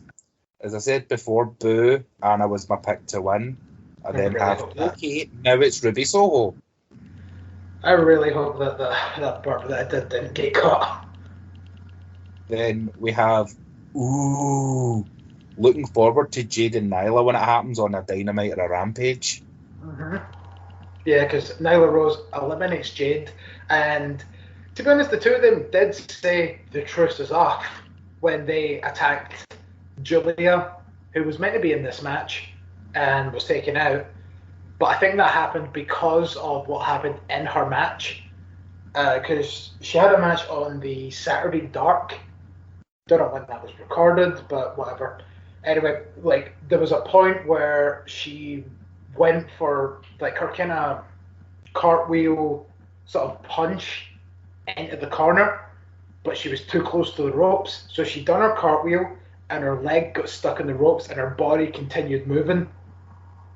So like she kind of done it, pulled her leg out, and then was like, "Uh-oh, something's not right here," and then went straight to her finisher, which somehow she was still able to do because it incorporates the splits. Gets the victory, but you can see her favouring her knee like the whole time. Then they do the backstage thing where she's like, it's me, Julia, two-time cheerleading champion, and I'm going to be in the Battle Royal. And then she just gets jumped by Jade and Nyla. And then the two of them do the old wrap the chair around the knee, stomp on it, and then they start like going, ha ha ha, look at our evil handiwork. And then Nyla goes, but on Sunday, and then they both just look at each other and they both at the same time go, the truce is off! Because I seen a bit, and I can't remember it was who, they both attacked someone else. and they were getting ready to square up, and Mark jumped in between and went, no, the money's elsewhere. No, they know. They get when the money's good. I'm trying to think look, if it was involving Mark Henry. No, Mark Sterling. Oh, Mark Sterling. Oh, sorry. I don't know. I can't think of that one. Again, so much fucking AEW this week. Mm-hmm. The only day that AEW did not have a show this week was Thursday. Yeah. Because you had that bonus dark on Saturday. But yes, anyway, after that kind of sideway, Ford and Conti get sent out. Rosa takes out Nyla Rose, and we're down to Thunder Rosa and Ruby Soho. And I thought the two of them had a really good kind of back and forth. Yeah, I have Soho versus Ruby. Both these guys. And I really want this to be a future fucking pay-per-view match.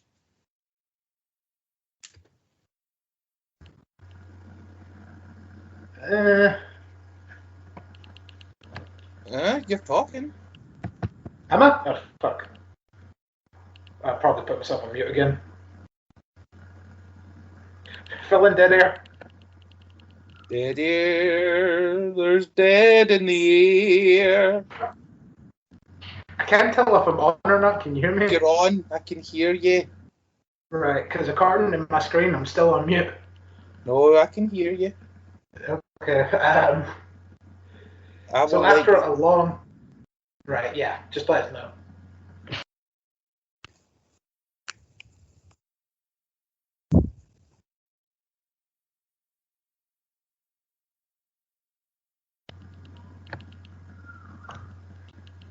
Good? Yes. Right. After a long back and forth, Ruby finally takes Rosa out, with the two of them being on the apron, both going over the top. And I think this was a really awesome ending, with Thunder Rosa getting sent into the turnbuckles, and then Ruby hitting the riot kick, because I don't know what it's called yet. Maybe the Soho kick? Sure, why not? Thunder Rosa just kind of stiffens up like a board and then plops off the apron. Ruby Riot wins the Battle Royal. Wait, I mean Ruby Soho. Thanks, JR. Yeah, I really enjoyed the closing moments of this, and it was just a really nice palate cleanser. Right, well, see, the feeling that I got from this, and I want to get your thoughts, and maybe if you feel the same way, how would you go about booking it? I think Rosa might eventually turn into a proper heel from this, because she was acting so erratic, and like, this was meant to be my time, this was meant to be... So how would you maybe book her as turning heel? I think the way that I would probably do it is by kind of going the traditional route, where she keeps losing people that are got the a significant name.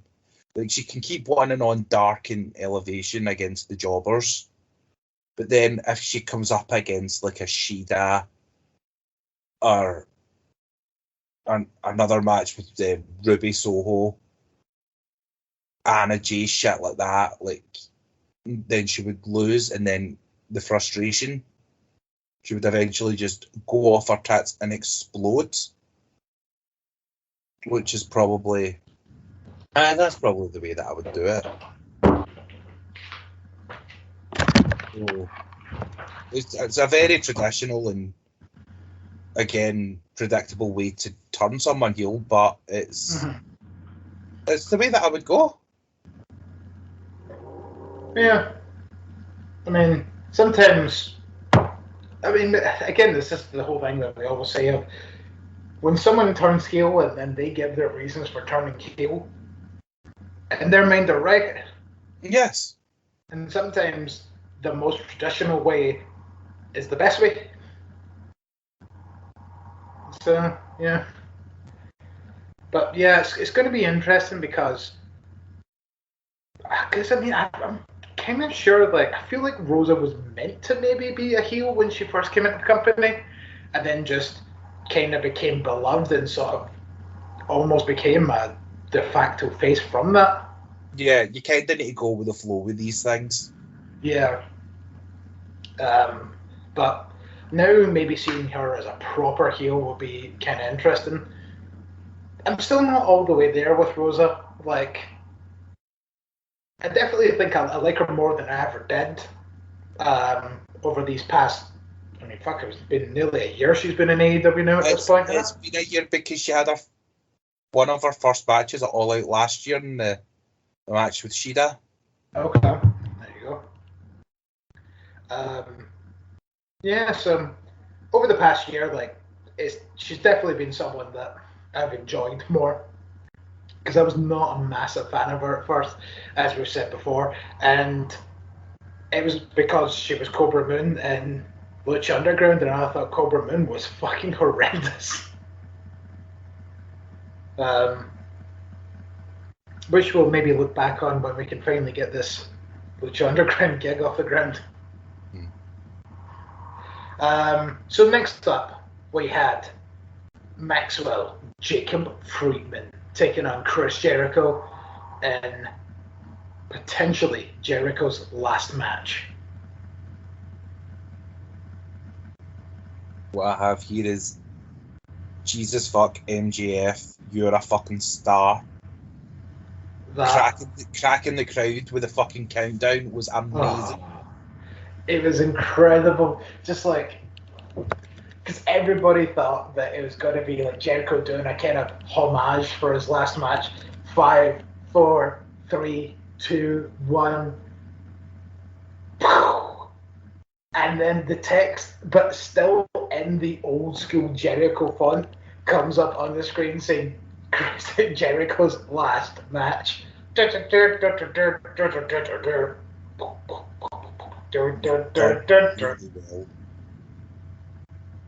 like how they went back to that version of his theme song. Remember that weird point where he had the I'm better than you and you know it. Then when he shows up, I said, he stole Sakura's jacket. It was just in my head the whole time he was making his entrance was da da da da da da da da da da da da da da. Someone's not watched Hamilton then. Then Jericho comes out with the lead guitarist from Fozzy. Yes. I couldn't tell who was off time, whether it was the guitarist or the crowd, but it did not work well. It did not. And I feel bad because, like, it wasn't like that lad was bad at playing the guitar because obviously he's part of the band. So I think it was maybe just like, because he started playing it with, because I don't think that's the way he normally would play it when he's performing the song. So he had to go out his way to kind of learn the bit, because like obviously he's playing it the way that Jericho would sing. So he's like that's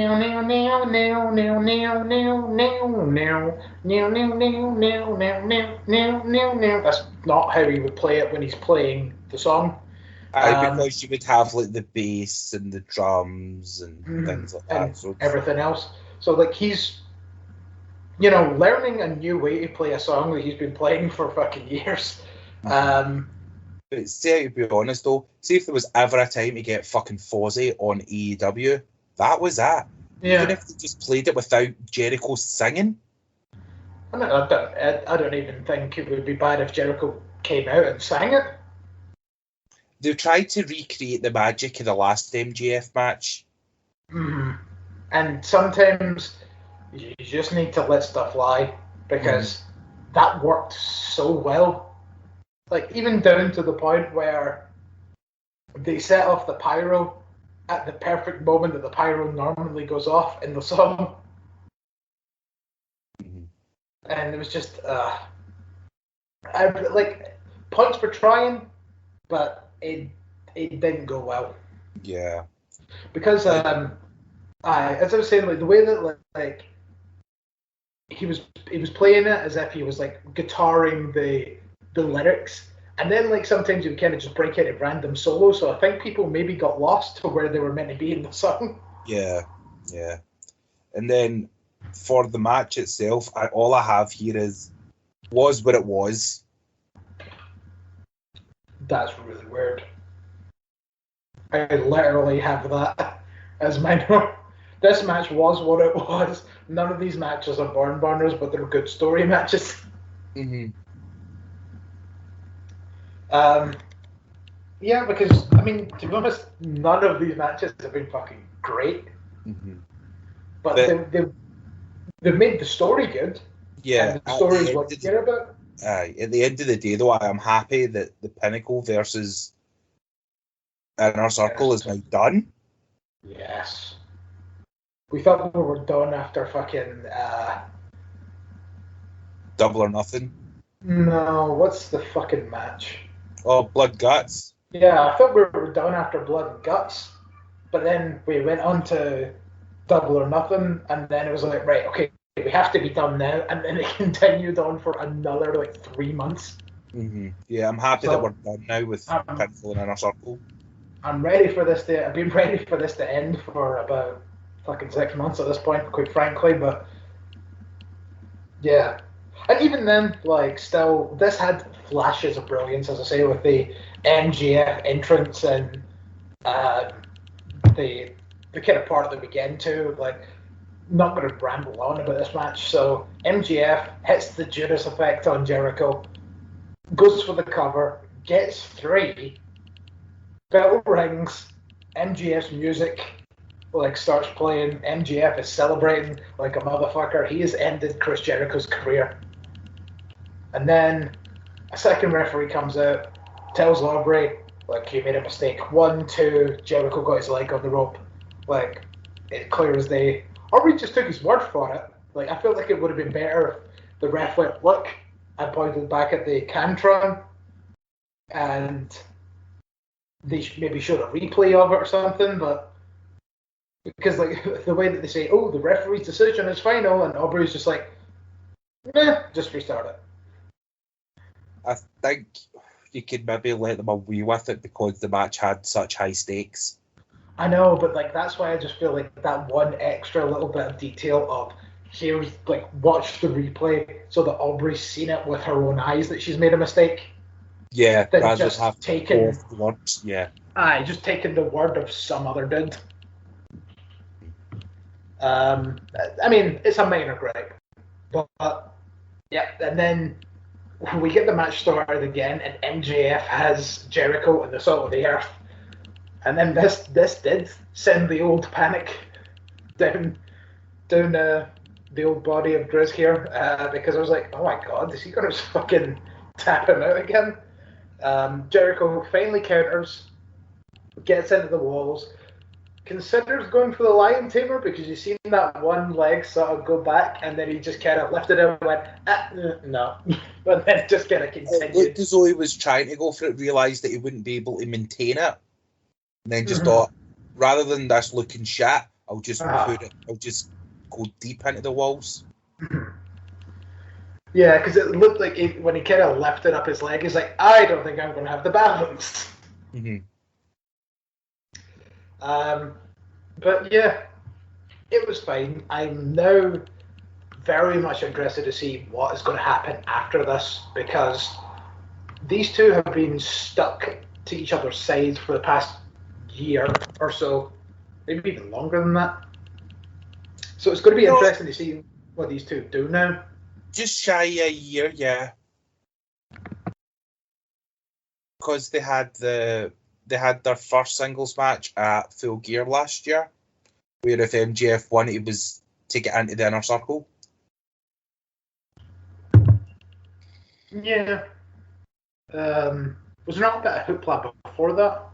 But that was the build up to the match. So it's been about a year. Next month, it's been about 11 months. Okay.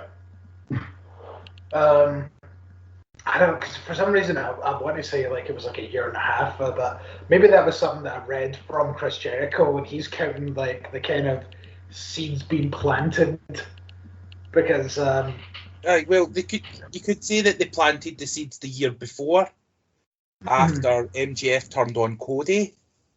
Yeah. And then they had the thing the week later, and they were talking, and then that's when MJF was like something like, "Who the hell is Hoovy?" Yeah, that's what I was going to say, was that the Hoovy line. Yeah. So I think that's probably where he's counting it from, was like that's that where their stories began. Mm-hmm. And while it didn't intertwine every week, it was there. Aye, that was the jump off. Mm-hmm. That's say the thing about like AEW, it's they really reward people for watching closely. Like that stupid Hoovy line, everyone probably forgot about it. Yeah. And then MGF brings out Juventud Guerrera as one of the Labours of Jericho. It's insane. Like, and that's the thing that kind of annoys me about this, though, is the fact that MGF was the fifth Labour. Because it should have built up to this being the pay-per-view match, but they should not have had that other match. And then the stipulation could have still been the same. Because when they announced Jericho as the fifth Labour, MJF is the fifth Labour, I kind of thought, oh, so he needs to beat him to then get another match? Yeah. And then it was, no, you have to win all these matches to get to the fifth match to fight me. And I was like, right, slightly confusing, but I get it. Doesn't exactly make a ton of sense, but... Like, I can see where I could have got confused with the way that it's been worded, if that was always the plan.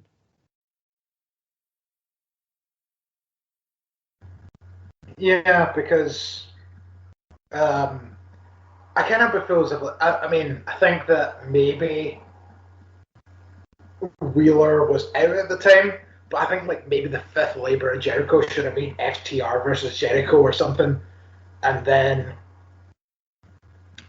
you could have still done the no Judas effect, no Judas theme music thing for that, and then just have Jericho, tap them out or catch one of them coming off the top rope or something with the code breaker for the three, something like kind of out of nowhere, and then that led to the pay-per-view match, and then MGF could put the stipulation on of, I'm tired of fighting you. If I beat you, you are done in this company.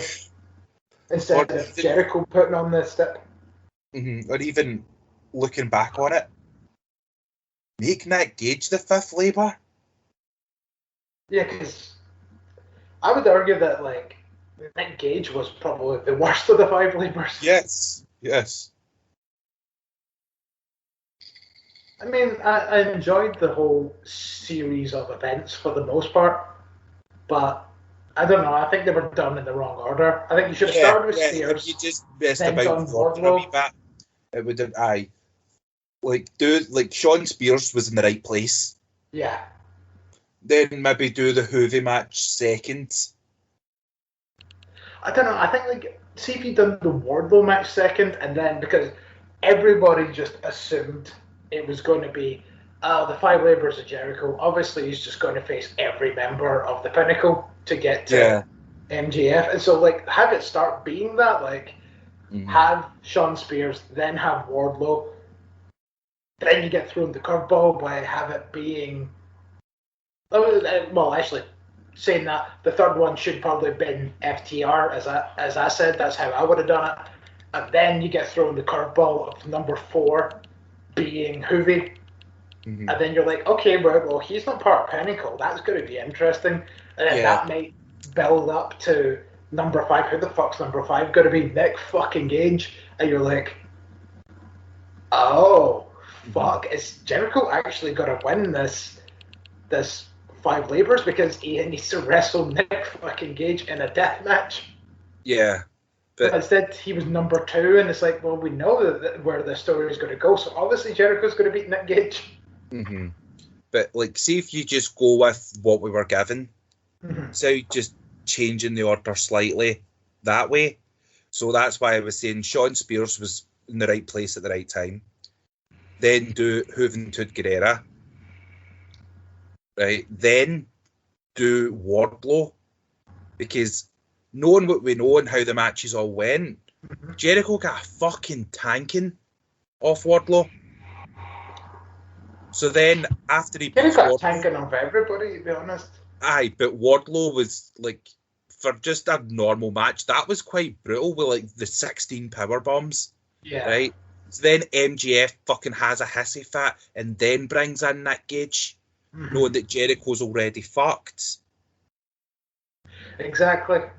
Because it would make the story more intense. With Jericho's already fucked here, like, and now he needs to wrestle Nick Gage. Yeah, after wrestling Wardlow. Yeah.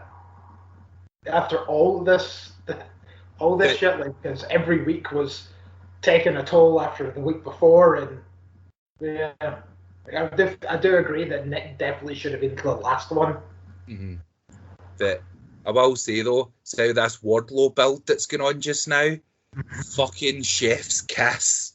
Yeah, because we fast forward quickly to Dynamite, and MGF gives fucking Wardlow an absolute bollocking for not helping him in the Jericho match.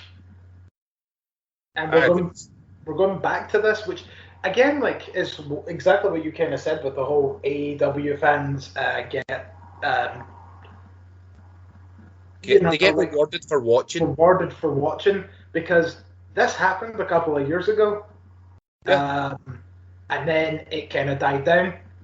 But everybody that's been watching all that time will remember Wardlow is not hired by AEW; he is hired by MJF.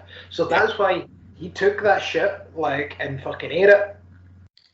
And now we're going back to it, because now Wardlow is much bigger, and now he's got MJF has this whole faction. So to be honest, he doesn't really exactly need a bodyguard because he's got backup.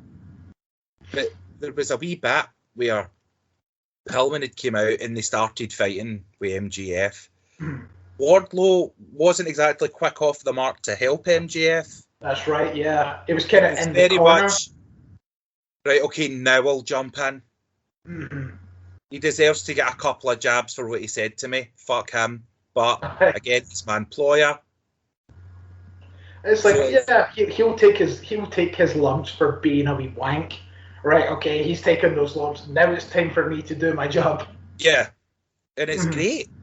Yeah. It's so stupid, and it could be so easily missed or misconstrued as, oh, fuck, Wardlow's not watching. And it's like, no, Wardlow knows what the fuck's happening. He knows exactly what's happening. But after just being talked to by a fucking 24-year-old, like, little twat like MJF, like, I don't think anybody would really be running to fucking help the guy, whether he's your employer or not. So yeah, him taking a few lumps that he's dug that hole, and now he needs to, like, fucking live in it. Like, I would be happy if this whole fucking storyline went on for like another year before Wardlow actually snapped. Mm-hmm. And if you just do like subtle wee things. Yeah, where he'll still help out, but just every time he just takes that smidgen longer. Mm-hmm. Beautiful. But yeah, like, the fact that this has already been a sort of underlying story that's already been happening over the, like, pretty much since MJF and Wardlow became a team. Now it's been brought back up. It's interesting, and then those people that have, like us, that have seen it from the beginning are like, oh, but now is this the point where it's going to happen? And as you say, if they wait another year, then we're just going to be sitting there the whole time going, okay, like, something is happening here, but when's it going to happen? Yeah. I'm still intrigued.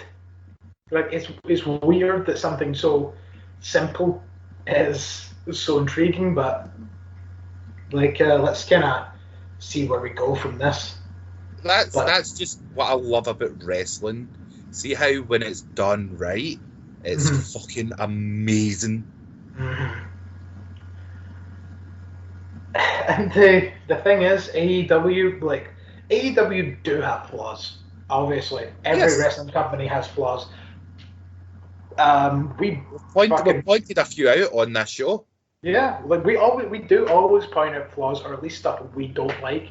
It's not as if we're sitting here saying AEW is the be all end all and yada yada. Like, I'll criticize AEW when I want to criticize AEW, like, and I have no problem doing that. So yeah, it's just one of those things where, like, see, sometimes when AEW get it right, they get it so right.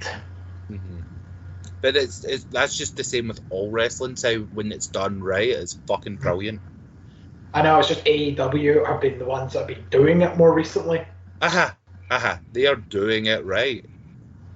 Because this is one thing that I was thinking about recently while watching Raw from this past week, with Sheamus and Drew McIntyre going one-on-one. The winner becomes number one contender for the United States Championship at Extreme Rules against Damian Priest.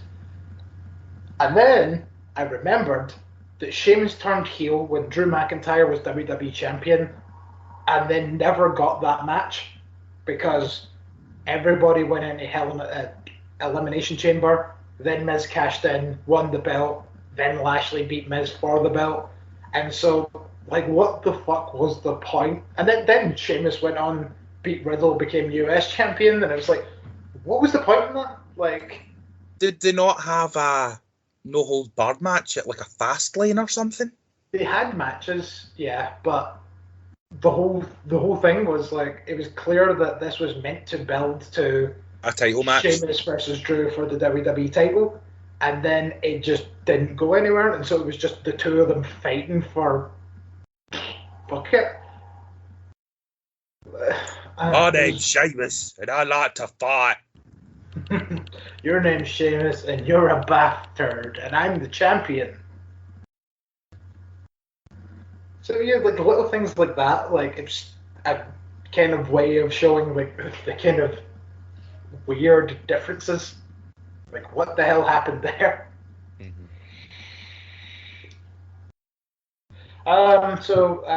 This guy kind of came out. He wrestled Darby Allin. I've never really heard of this guy before. I think he was decent, like, for having his debut match in pro wrestling against Darby Allin's quite big. But this guy, CM Punk, he came out. They must be quite big on the guy because he's got like actual theme music by a real band. So what the? I can't. Nah. CM Punk took on Darby Allin, and yes, I was excited. And yes, I put the lyrics to Cult of Personality on Facebook as he was making his entrance. And I was excited. I know I said that before, but I was that excited that I had to say it twice. So excited, I'm going to quickly grab a brewski. So why don't you give us a few of your notes for this matchup? I don't have many notes for this match because I just sat and enjoyed it. Yeah, I mean, obviously, so did I. I went back and watched like parts of this pay-per-view to take my notes because I was like, this was one pay-per-view where I was definitely like, you know what, notes can wait till a later date. Yeah. So I only have 2 notes for this match. Okay, we'll just say them really slowly. My 2 notes for this match are Punk in long tights. Wasn't expecting that. No. CM trousers. I don't know if I like this or not. And quote number 2, just seeing Punk wrestle again in a match that I've not seen before is wonderful. It's surreal at this point, isn't it? And so, to be honest, it picked right up where he left off. I was really skeptical going into this because of stuff like that, yeah. Like, do you know what really surprised me? After 7 years, he comes back and just shits the fucking bed. Mm. In a high-profile match against, like, a massive fan favourite and a really big up-and-comer, and he just goes out and stinks the joint up. Mm-hmm. But there was a bit that really... I spotted it, but I was really surprised that a lot of other people noticed it as well, because it's such a weird niche thing. Okay. The arm drag at the start of the match where he sits and sort of goes, right, okay, is a spot from a match in 1994 with Bret Hart and the 1-2-3 Kid. A lot of people, yeah, like this and is. Then went on to Twitter. But it's one of it has one of those hidden gem matches. Okay. I think what I might do is try and watch both the matches back to back and see. The matches, in a way, the matches are quite similar in a way. Mm-hmm. But no, it was just a weird thing, and then everyone's like, "Oh, Bret Hart 1-2-3 Kid," and I'm like, right, where the fuck did all this wrestling knowledge come from, you jackasses? I'm sitting here thinking I'm fucking above you people, and then you people are like, "Oh, that match," and it's like, really? No, like, because half the fucking people don't know a fucking wrist hold from a wrist watch, and yet they're pulling out fucking a tiny, minuscule moment in a match from 25 years ago. I mean, we all know that you're the wrestling historian. I'm kind of the more wrestling current in terms of I cover your what's the word, like, black area, yes, your dark area, a blind spot. Your blind spot, that's the word. So that, yeah, hence why when we go to wrestling quizzes, we're fucking unstoppable. Yes. But it's just like, where the fuck is your consistency, people? Stay consistent. I mean, round of applause for pulling that one out your arses. But fuck yous. Because I know I wanted to be the one. But yeah, like it's that kind of thing where it's like, you know, some relatively easy questions we've been asked, and some of these wrestling quizzes we've done over time, and nobody else gets them right except for us. And then all of a sudden, everybody can bring up Bret Hart versus 1-2-3 Kid from 1994 as if it was just common knowledge. And the thing is, it wasn't even on a fucking pay-per-view. It was a Raw match when Raw was only an hour. Before it was even War. I honestly think, see how the Raw game for the SNES, that was literally just out at this time. Mm-hmm. There's where you date yourself. Granted, SNES was my first console as well. I never had, my first actual console was a PlayStation, but I know the game. Can't say I ever had it, to be honest. Although now that I'm clearly very unintentionally into the realms of wrestling game buying, since I bought all those games from my bud a couple of months ago, like, I definitely should probably try and complete the collection. So out of the SNES ones, you'd probably get WrestleMania, Super WrestleMania. It was Royal Rumble, because I used to have that, and for the life of me, WrestleMania Steel Cage Challenge, mm-hmm. where every match is a steel cage match. TNA Lockdown. Mm-hmm. But back in like 1992, 93, and Raw. I think those are your WWF ones. Can't remember if King of the Ring was one, but I remember it being one for the Game Boy. Ooh. I love all the obscure handheld ones because they all fucking There's suck. so many of them. There's like WWF Superstars, Superstars 2, Superstars 3, Wrestling Challenge, and shit like that. Yeah, then you get Betrayal. Oh, I had Betrayal. I had Betrayal. You're a loser.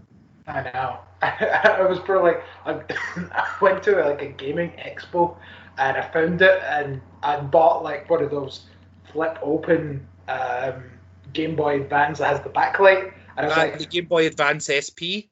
yeah.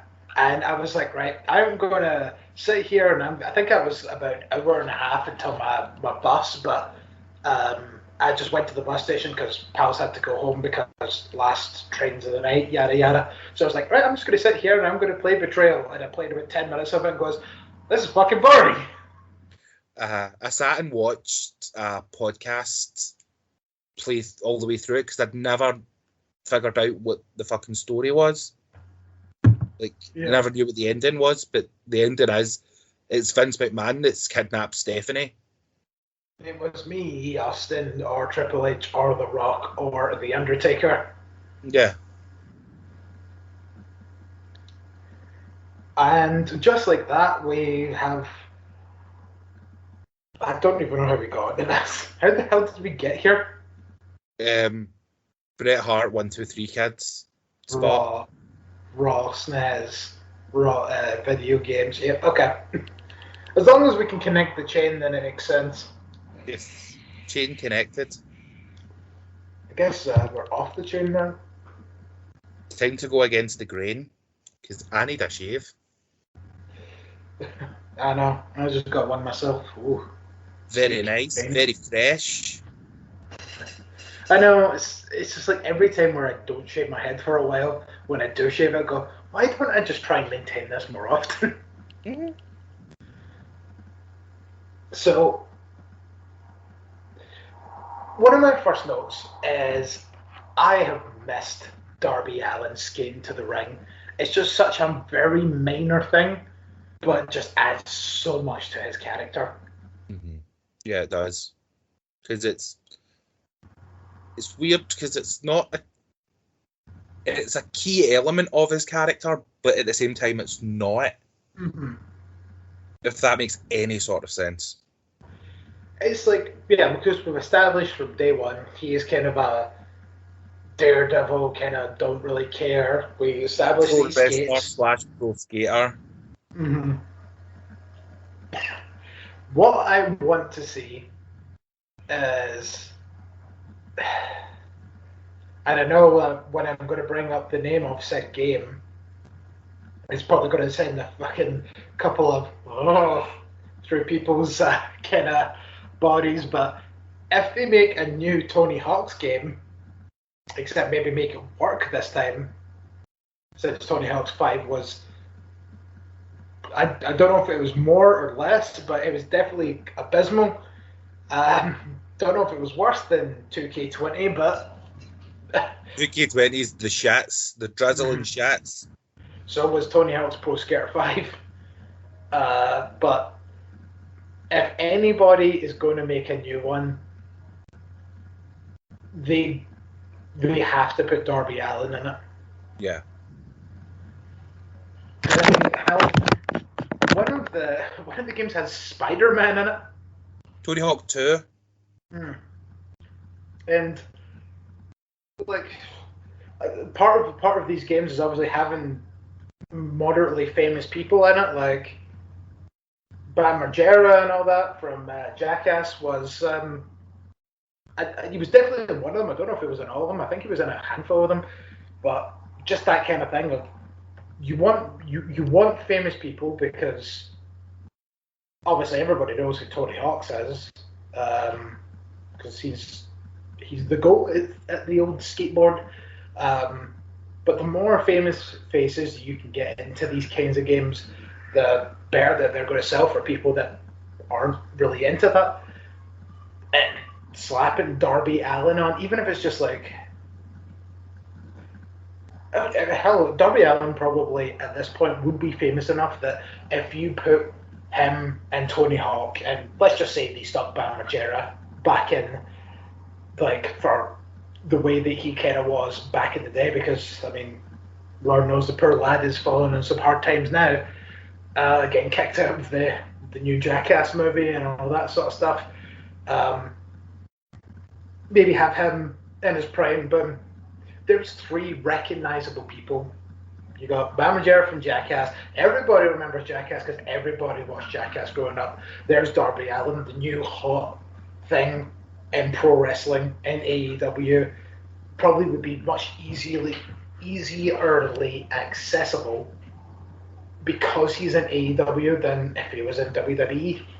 And then you've got obviously Tony Hawk, the greatest of all time at doing the skateboards. And you kind of just like put it off of that. Like, I mean, I'd say it's a no-brainer. Next note that I have though is Trousers Punk. We alluded to earlier, and when I watched this back the second time, it was the kind of thing of, right, Punk trying to reinvent himself now, I think is probably his sort of thought here. So if you're trying to look to reinvent yourself, a new look is needed. So maybe Trousers Punk is part of this sort of reinvention. He doesn't want to kind of look the same as he used to. He wants to at least look slightly different. So Trousers Punk may be the way to go. Maybe. It's just weird. It is. It's like when Chris Jericho. It's like when Chris Jericho went from long trousers to pants. That was fucking weird. Yeah. You get used to it. And the Miz. Like, it took me a long time to accept the Miz in fucking teeny tiny Randy Orton style pants after he was rocking those awesome like 3/4 length jeans that he had. But the Miz's one was a glow up. Yeah. Rather than not look weird. And it definitely helped him because obviously those shorts, as much as I loved those shorts, it did scream kind of mid-card gimmick. Mm-hmm. The second he started breaking out the bedazzled pantaloons, all of a sudden you're like, we might have something here. And it was all through accident as well, because that was that time where The Miz got fired from Raw, and then he had that match where he dressed as the Calgary Kid against Eugene and won the contract on the pole, and then apparently went backstage and Vince McMahon was like, you're going to dress like this from now on, you got great legs. And now he's going to be dancing with stars. Yes, that made me need to watch that. Because I feel like we're the kind of podcast that's going to watch that. I will not, because the whole premise of the show was supposed to be celebrities making an arse of themselves, right? But now they're getting celebrities in that can dance, and it defeats the purpose. Well, like who? I only know her just because of gay culture. There's a dancer called Jojo what? Siwa. You're gay? No, I'm not gay. I just know it because of gay culture. Oh, right. Yeah. Your pal Ben. I'm not gay. My boyfriend is.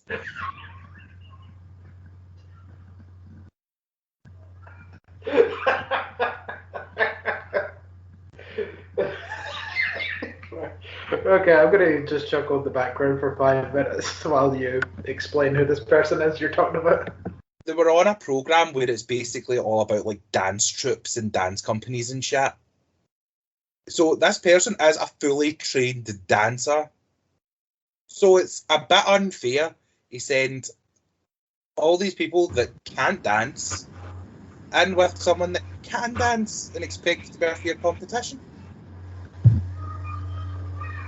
Wow. You can really dance. Wow, you can really dance. We've all been dancing for so long, it is quite a coincidence. I take it you've seen the Taz one?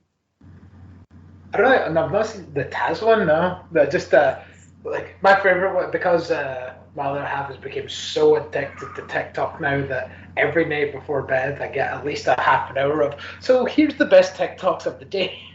And one of them was this person with two tiny little, like, kittens. And,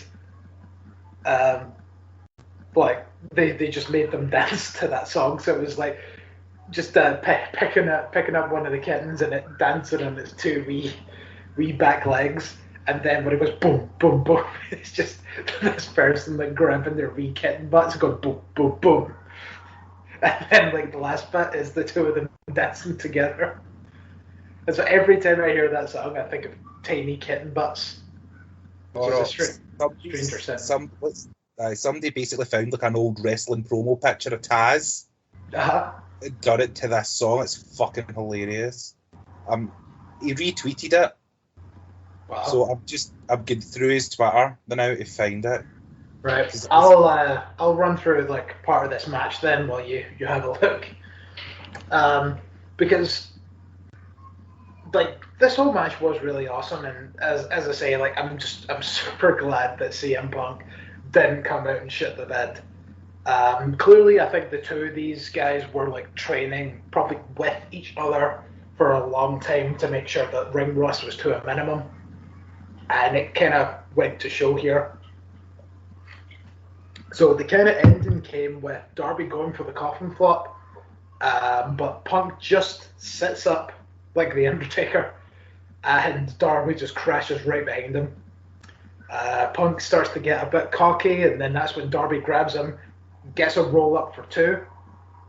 Then Punk counters that into the GTS, but Darby gets out of that. He locks in the Last Supper pinfall combination, and this was the point more than anything else in the match where I bet and was like, holy fuck, he's going to win here. Because see the way that they have built up this Last Supper sort of roll-up combination? Nobody's kicked out of it. Aye. And Jesus, that one was a close one. Punk hits a leg lariat that wraps his whole leg around Darby's face. Darby goes for a poison Rana. Punk counters the Rana into the GTS, and it is over. CM Punk has won his first match in over 7 years. The Stinger comes out, gets a face-to-face with Punk. Two of them shake hands. Then the two of them go over, they help Darby up. Darby and Punk shake hands. And then the interesting little bit right at the end, CM Punk walks up the ramp and starts heading towards the heel entrance. And then flips around. Did you know? No. Yeah, he heads towards the heel entrance, then kind of does one of those like very dramatic, you know, like when you let your head lead your body and just kind of goes and turns around and then leaves at the face entrance. So, we've been talking about, you know, matches of the year and all that on this show, but this is it. The match of the year. Paul White takes on QT Marshall. I've sent you the link for it. I found it. Chokeslam. Let's get a live reaction. Okay. Chokeslam. 1, 2, 3. It's over. And the big shoe, Paul White, has, you know, like Paul White looks good. For, you know, how old he is now. Like that new gear is very flattering to him. Aye, he stole MVPs here. Yeah. Right, turn it up so the audience can hear. Yep, that's it. Oh no! I was literally about to click play and then it's like log in. Oh Jesus. Wow, you can really dance. Wow, you can really dance. He went. As I said, we've both been dancing all this time. What a coincidence. That's fucking terrifying. Wow, you can really... No, I don't want to see it again. I'm scared. When I go to the therapist, it's like, it's okay, 80s looking Taz can't hurt you. How the hell did they do it? It was weird. Oh, it was weird. It was with that Reface app where you can make you get a picture of a celebrity, but you turn your face into theirs. Mm-hmm.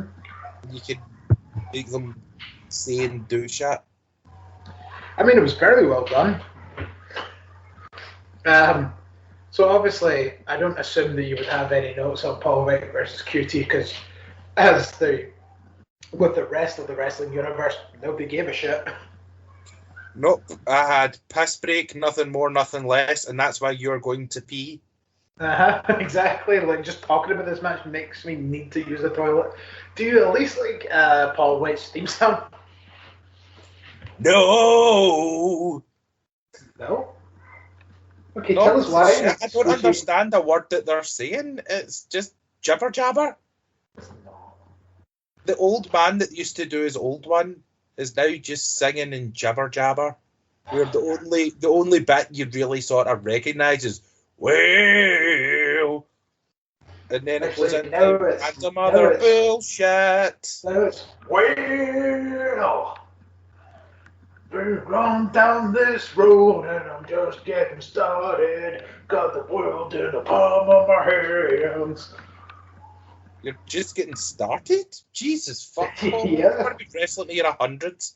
Yeah, no, that's the implication. It's like, oh, he's going to be doing this for a while. Anyway, well, why don't we... a very toxic wrestling crowd from a few years ago. Please retire. Please retire. Jesus. Well, why don't you give us some deets about our main event of the evening with Christian Cage taking on Kenny Omega for the AEW World Championship. Honestly, I enjoyed it a lot more than what I thought I would. Because, I mean, the Rampage match was okay, but you kind of thought that they're going to have the match all out, so they're not going to go all out on Rampage. But I've seen a lot of people say that they preferred the Rampage match to this.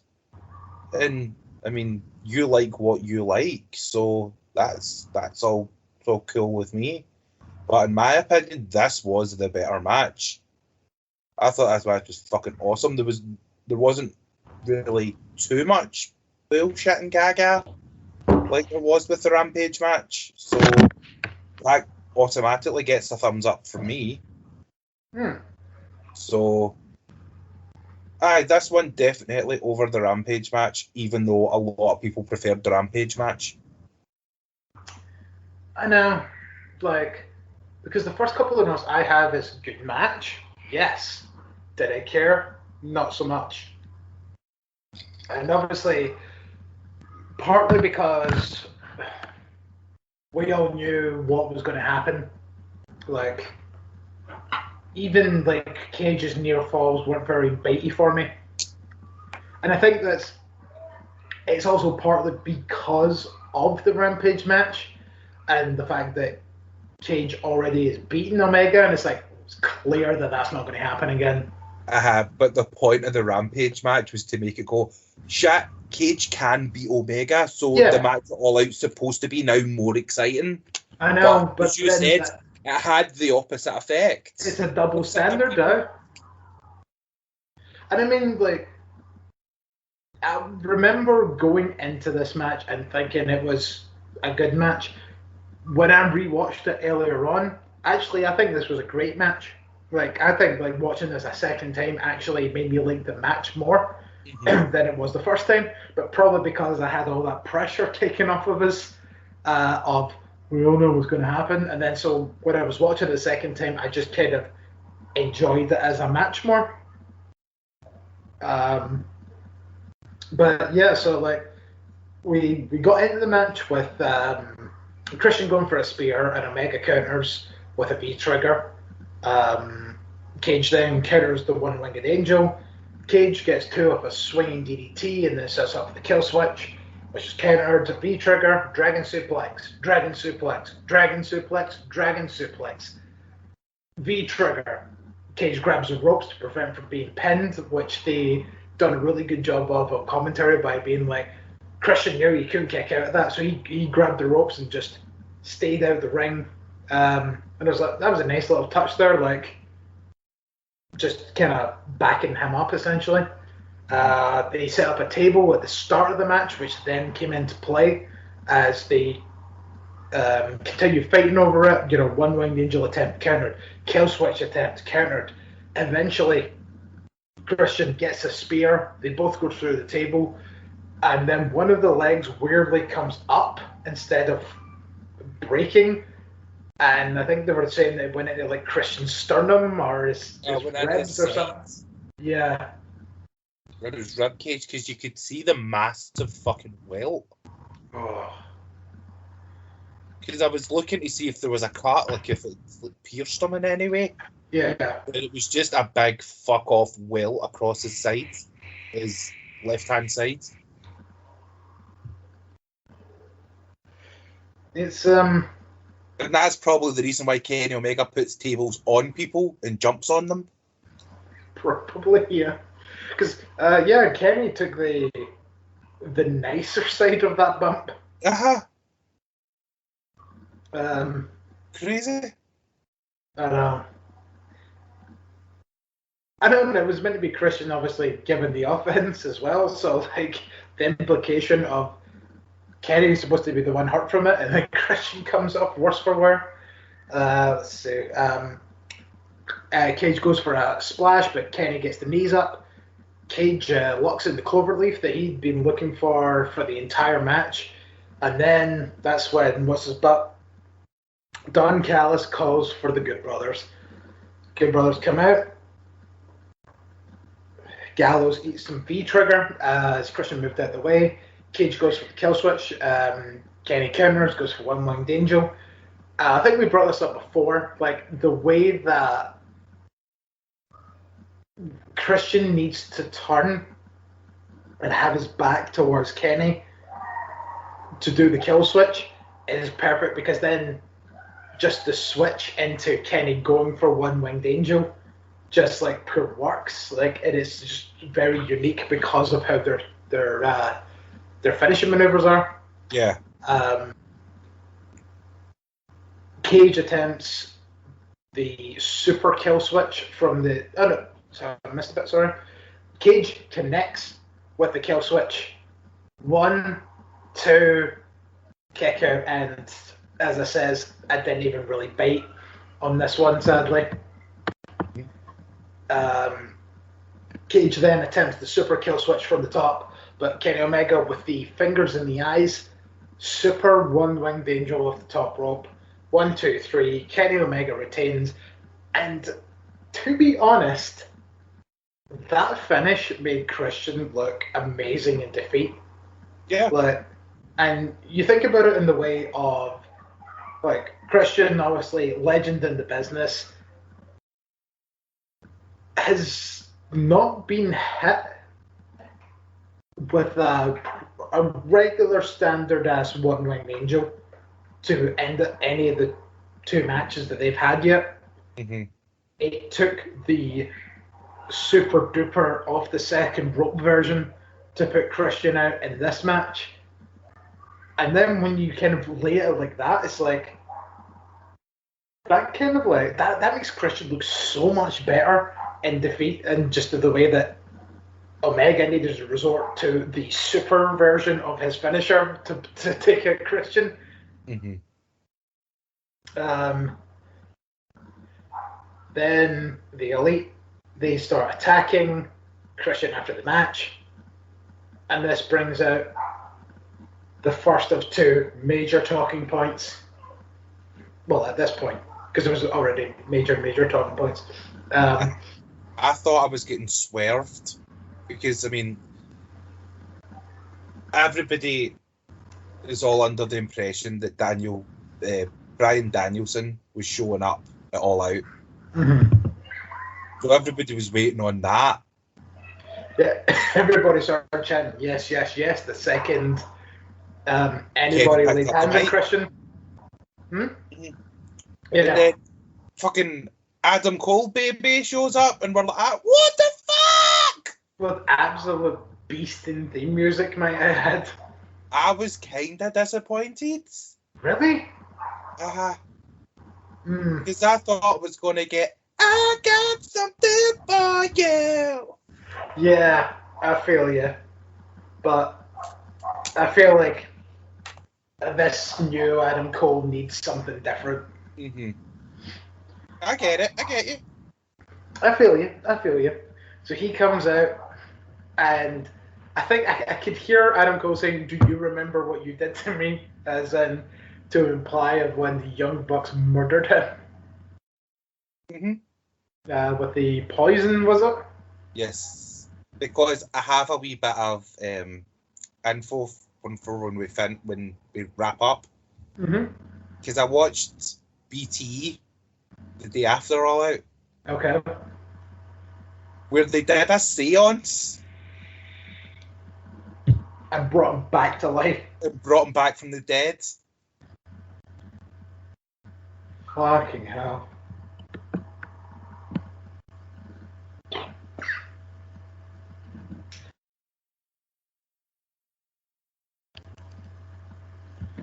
There you go. Brilliant. You does not want to work for me today. So Adam Cole comes in, starts staring down the rest of them, and then just like, my fucking boys. And then the photo that's got around of just Adam Cole standing there, and both the Bucks on either side, just like, mwah. So they start then beating up on old Christian, and then diddly-dee, diddly-dee-dee, diddly-dee. that'll be 50 grand, please. Oh, okay, never mind. I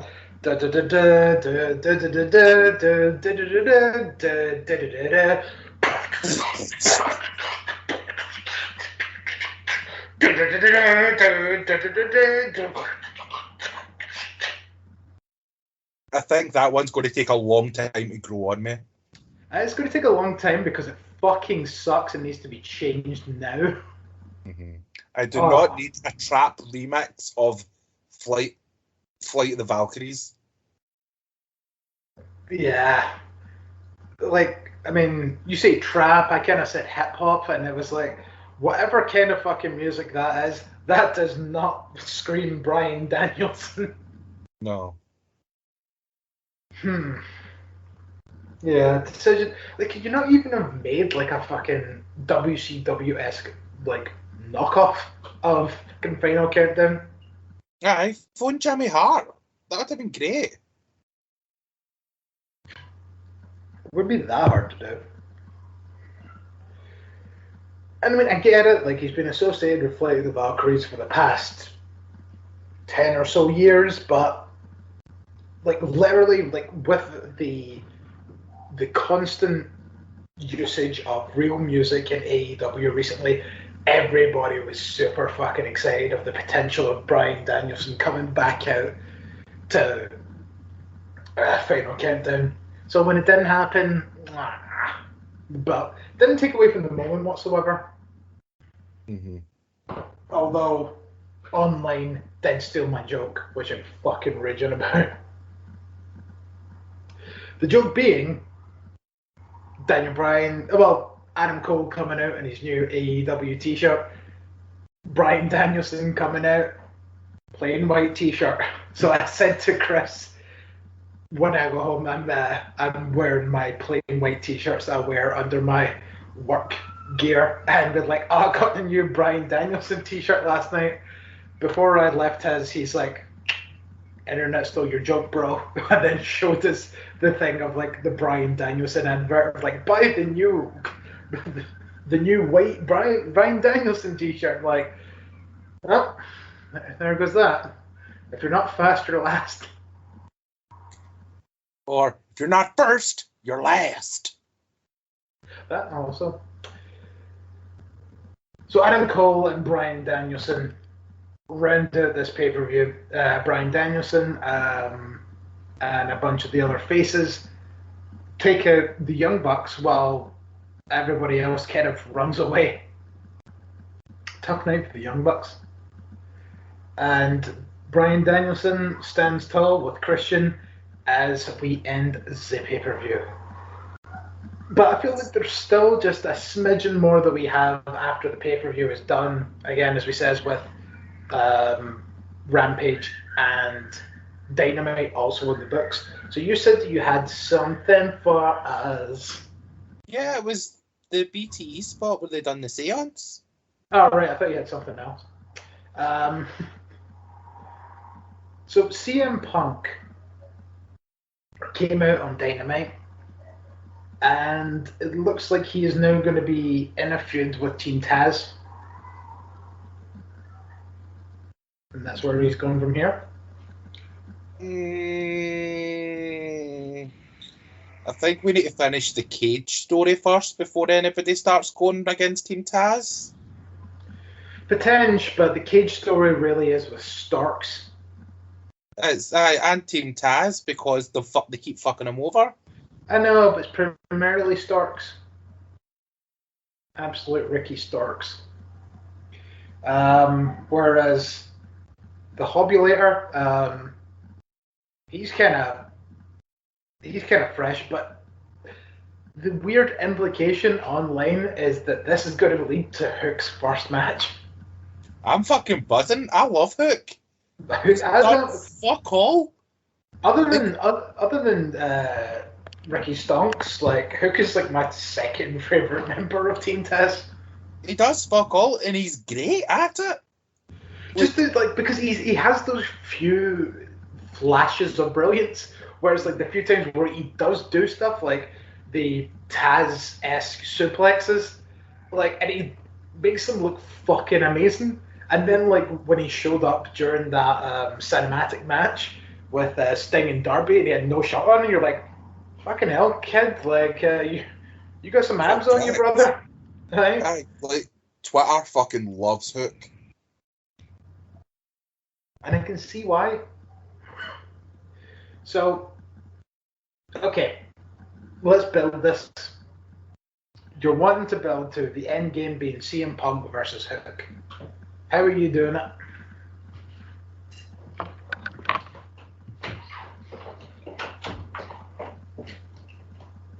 Well, we started off with CM Punk and Taz just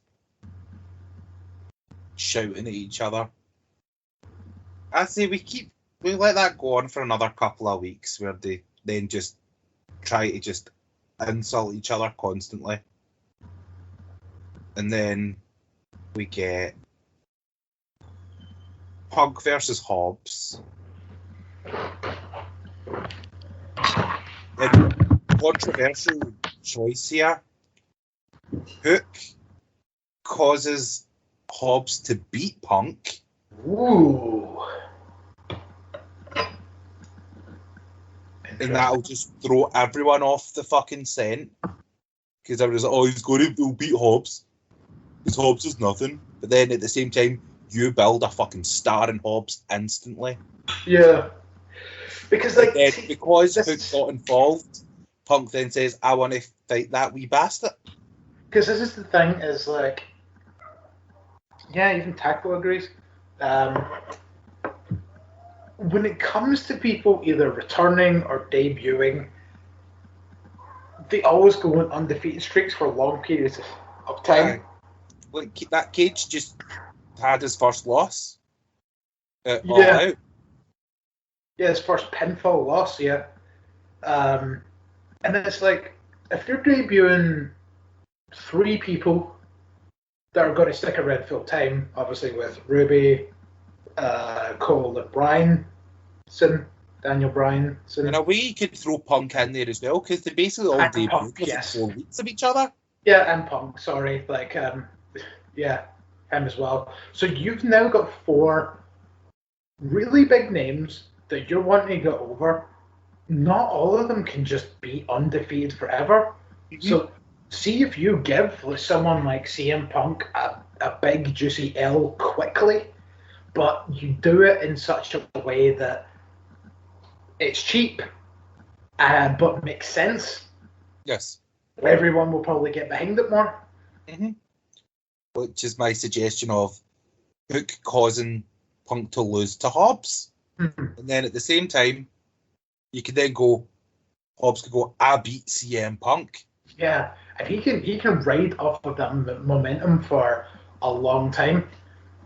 And I could maybe see him riding it right into the fucking TNT Championship. Yeah. I think it should be it should involve Starks as well. Like, because I mean, we've seen before that Hook just showed up with the FTW title that doesn't belong to him. So maybe say like that's how Hook helps Hobbs beat Punk, is by smacking him over the head with the belt, or something along those lines, and then just be one of those things where he just goes backstage, hands it back to Starks, and Starks is like, "Hey, I was looking for that," but then just doesn't give a fuck about why he didn't have it. He's just like, "Right, cool, I've got it back. I don't care." But the reason I left Starks out is because I'm going to leave him out until the thing with Cage is done. That's why I kind of like, because I was like, what's a good way to have Punk lose and it being cheap, get hit by a belt? What's the only belt in Team Taz, the FTW title? So that's why I mean, like, we've obviously seen Hook come out with a belt before when it didn't belong to him, when Cage had it. So just do that again. So that's why, like, Stark isn't directly involved, but what's the way to get the FTW title? It's just by, Hook taking it. Yeah. Yeah, it works too. Yeah. And then we seen, it looks like Ruby Soho is going straight into, yes, I did very much delay because I was about to say Riot. Because Ruby Riot does just roll off the tongue. It looks like Ruby has just gone directly in her feud with Britt Baker because she beat Jamie Hayter on Dynamite. So that's... I didn't want this to happen right away, but I guess it's happening. Mm-hmm. I was hopefully I wanted a wee bit of build-up. And then probably the biggest talking point, Adam Cole's having his first match next week. I think it was against Kazarian. Yep, it's against the Elite Hunter himself. Yeah. And Bryan Danielson comes out and pretty much challenges Kenny right off the bat. Because from what we hear online, Bryan Danielson is not going to be a full-time wrestler. He is essentially going to be the Brock Lesnar of AEW, where he'll come in for periods of time and then take time off. So I'm thinking that they're just going to try and get this match in as quickly as possible. Maybe as soon as New New York Stadium show. Mm-hmm. That's what I'm thinking. And do you know how I would do it? Because originally I was thinking that he was going to debut on that show, and then that was supposed to be the original plan. Yeah, but there's a bit of hoopla about it just now because of New York with the big floods and everything recently, and them being in. They've not declared a state of emergency yet, but there is talk of them getting into another lockdown. Oh, bugger. So that's why the Bryan Danielson debut was pushed up towards All Out. Yeah, so that they get him on quickly. Mm-hmm. Yeah, because as I say, he's not going to be around all the time, and it's pretty clear that Danielson is wanting to kind of wind down his career. Kind of part of the reason why he's left WWE. That's just him. That's just him basically doing his bucket list now. Yeah, like the infamous Cody bucket list from a few years ago. So it's going to be interesting. Like now that he has this dynamic of working for AEW, but then that potentially means he can go almost anywhere else off the back of that. Like possibilities are fucking endless. I'm hashtag all in for Brian Suzuki and Brian Ishii, please. The one that goes without saying, Okada and Tana. The one I really want to see is Danielson versus the Bush. There's another one. And then Daddy versus Shingo. That's just the people in New Japan as well. Like, but think of like the people like Brian Darby has potential. We've got Brian Omega. Like, but then even if you go to Ring of Honor, Daniel Bryan versus Jonathan Gresham. Ooh. All right, strap yourself in for this one. Because Gresham's got the pure title just now. But strap yourself in for this one. Bryan Danielson versus Josh Alexander. Holy shit. I think we fucking had the mother load on that one. That would be fucking awesome. And if Bryan is just willing to do this and just be like, I'll fucking wrestle in the Impact Zone in front of 150 people if it means I get to have a sweet ass match with Josh Alexander, then I reckon he would probably do it because, I mean, seems like that very humble guy that just loves a good old wrestle and doesn't matter where it is as long as it's fucking great. As long as he has fun, yeah. Like, that's that kind of thing of Impact promotes a show that has Bryan Danielson on it. Just call him American Dragon. Yeah. Impact promotes a show that has Dragon on it. Boom. Impact are getting more fucking buys easily. Yeah. Because I don't think they've really done all that great in the whole Kenny Omega's World Champion thing. They probably got a good extra couple of buys off of their pay-per-views and stuff, but I mean, I was definitely expecting a lot more from it, but yeah, initially Dragon on there, boom. Initially with the Omega thing, it worked, but you waited 5 months before you put the belt on him. Yeah. So all the hype was gonna. It was going to fizzle out. But stupid match that I kind of want to see. Dragon versus Taurus. Ooh. Just a silly, stupid match that you thought you wouldn't think you would want to see. Yeah. Oh man, I just had somebody there and it's kind of went from me. You'd also do Dragon versus Ace Austin. There's a good show. Dragon versus TJP. Yeah. I think TJP's turning heel. I need to get a soundbite of just that, guitar, but then every time we say turning heel, I play that in the background. Because we said a lot in this episode. Yeah, so it's all down to Danielson. Yeah, that's what he wants to do. At this point, the world of pro wrestling is his fucking oyster. And it's This is why this is like the most interesting time as a wrestling fan.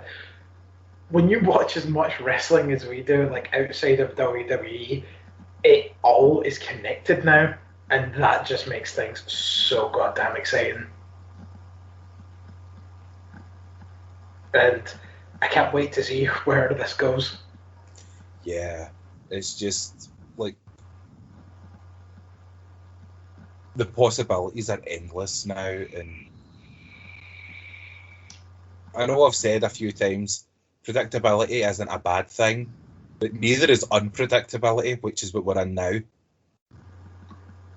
Hell, even like there's fucking potential of Danielson doing shit in like GCW and all that. I'm not talking. But the thing is, I'm not talking in deathmatchy or anything, but it's like not even just Danielson. I mean, you could tease an on-stage breakup with Brett and Cole over the way that he spoke to Tony Schiavone, or mate. Yeah, which was the other thing that I was wanting to bring up that I kind of forgot about.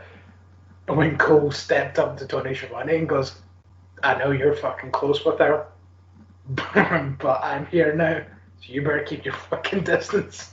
Mm. But like the whole thing is like, I kind of have a feel as if like Tony should have just been like, "It's not that way." Aye, but they never really got a chance to respond. Yeah. Because Cole just kept going, "Get out, nerd." Nerd. I'm really surprised. Where the fuck were the Good Brothers going, "Nerd"? Yeah, they missed a beat there. Well, I guess the last thing to talk about quickly, Mox versus Suzuki, or the absolute travesty AEW. Nae fucking Kazi Nina, eh? Oh, oh, you made your boy mad on that one. Oh, they made a lot of people mad. Mm-hmm. Yeah, and then I seen this match should have been the fucking opener and gave it a decent amount of time instead of 7 minutes. 7 minutes. I know, because I looked at the time and it was 10 to the top of the hour. Yeah, it was 23 this fucking match was on. Yeah, when the theme music hit, and I was like, well, this ain't getting time. It better be a good 7 minutes. And it was a good 7 minutes, but this could have been a better 15 minutes. Mm-hmm. But at least it's continuing. Yeah, because next week on Dynamite, it's already been sort of announced on their Twitter page that Suzuki and Archer did not like all the preferential treatment from last week, and Suzuki Gun will be reuniting on Dynamite this week. See if they brought like Taka just to walk out with them. Taka's a no-go, man. Nah. There's a reason Taka's not been in New Japan for ages. I have not noticed. Oh well, that's something you can probably just tell us off, Mike. Then.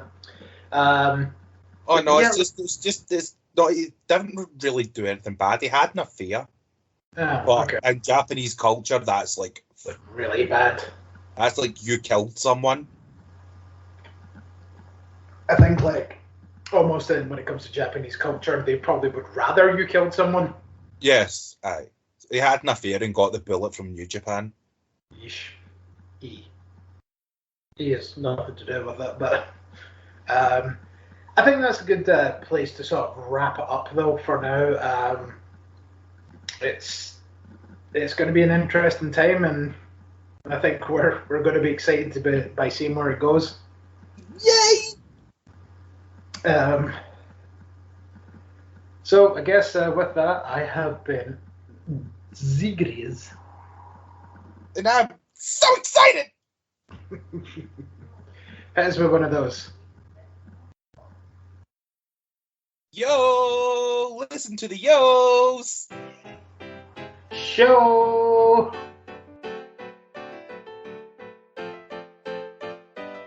Show you later. And steal your girlfriend. No, that was Dolph Ziggler.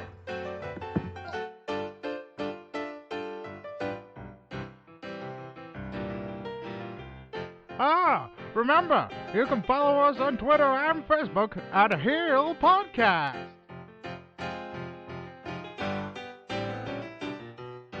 And also, don't forget, you can hear our archives on the World Wide Web at heelpodcast.co.uk.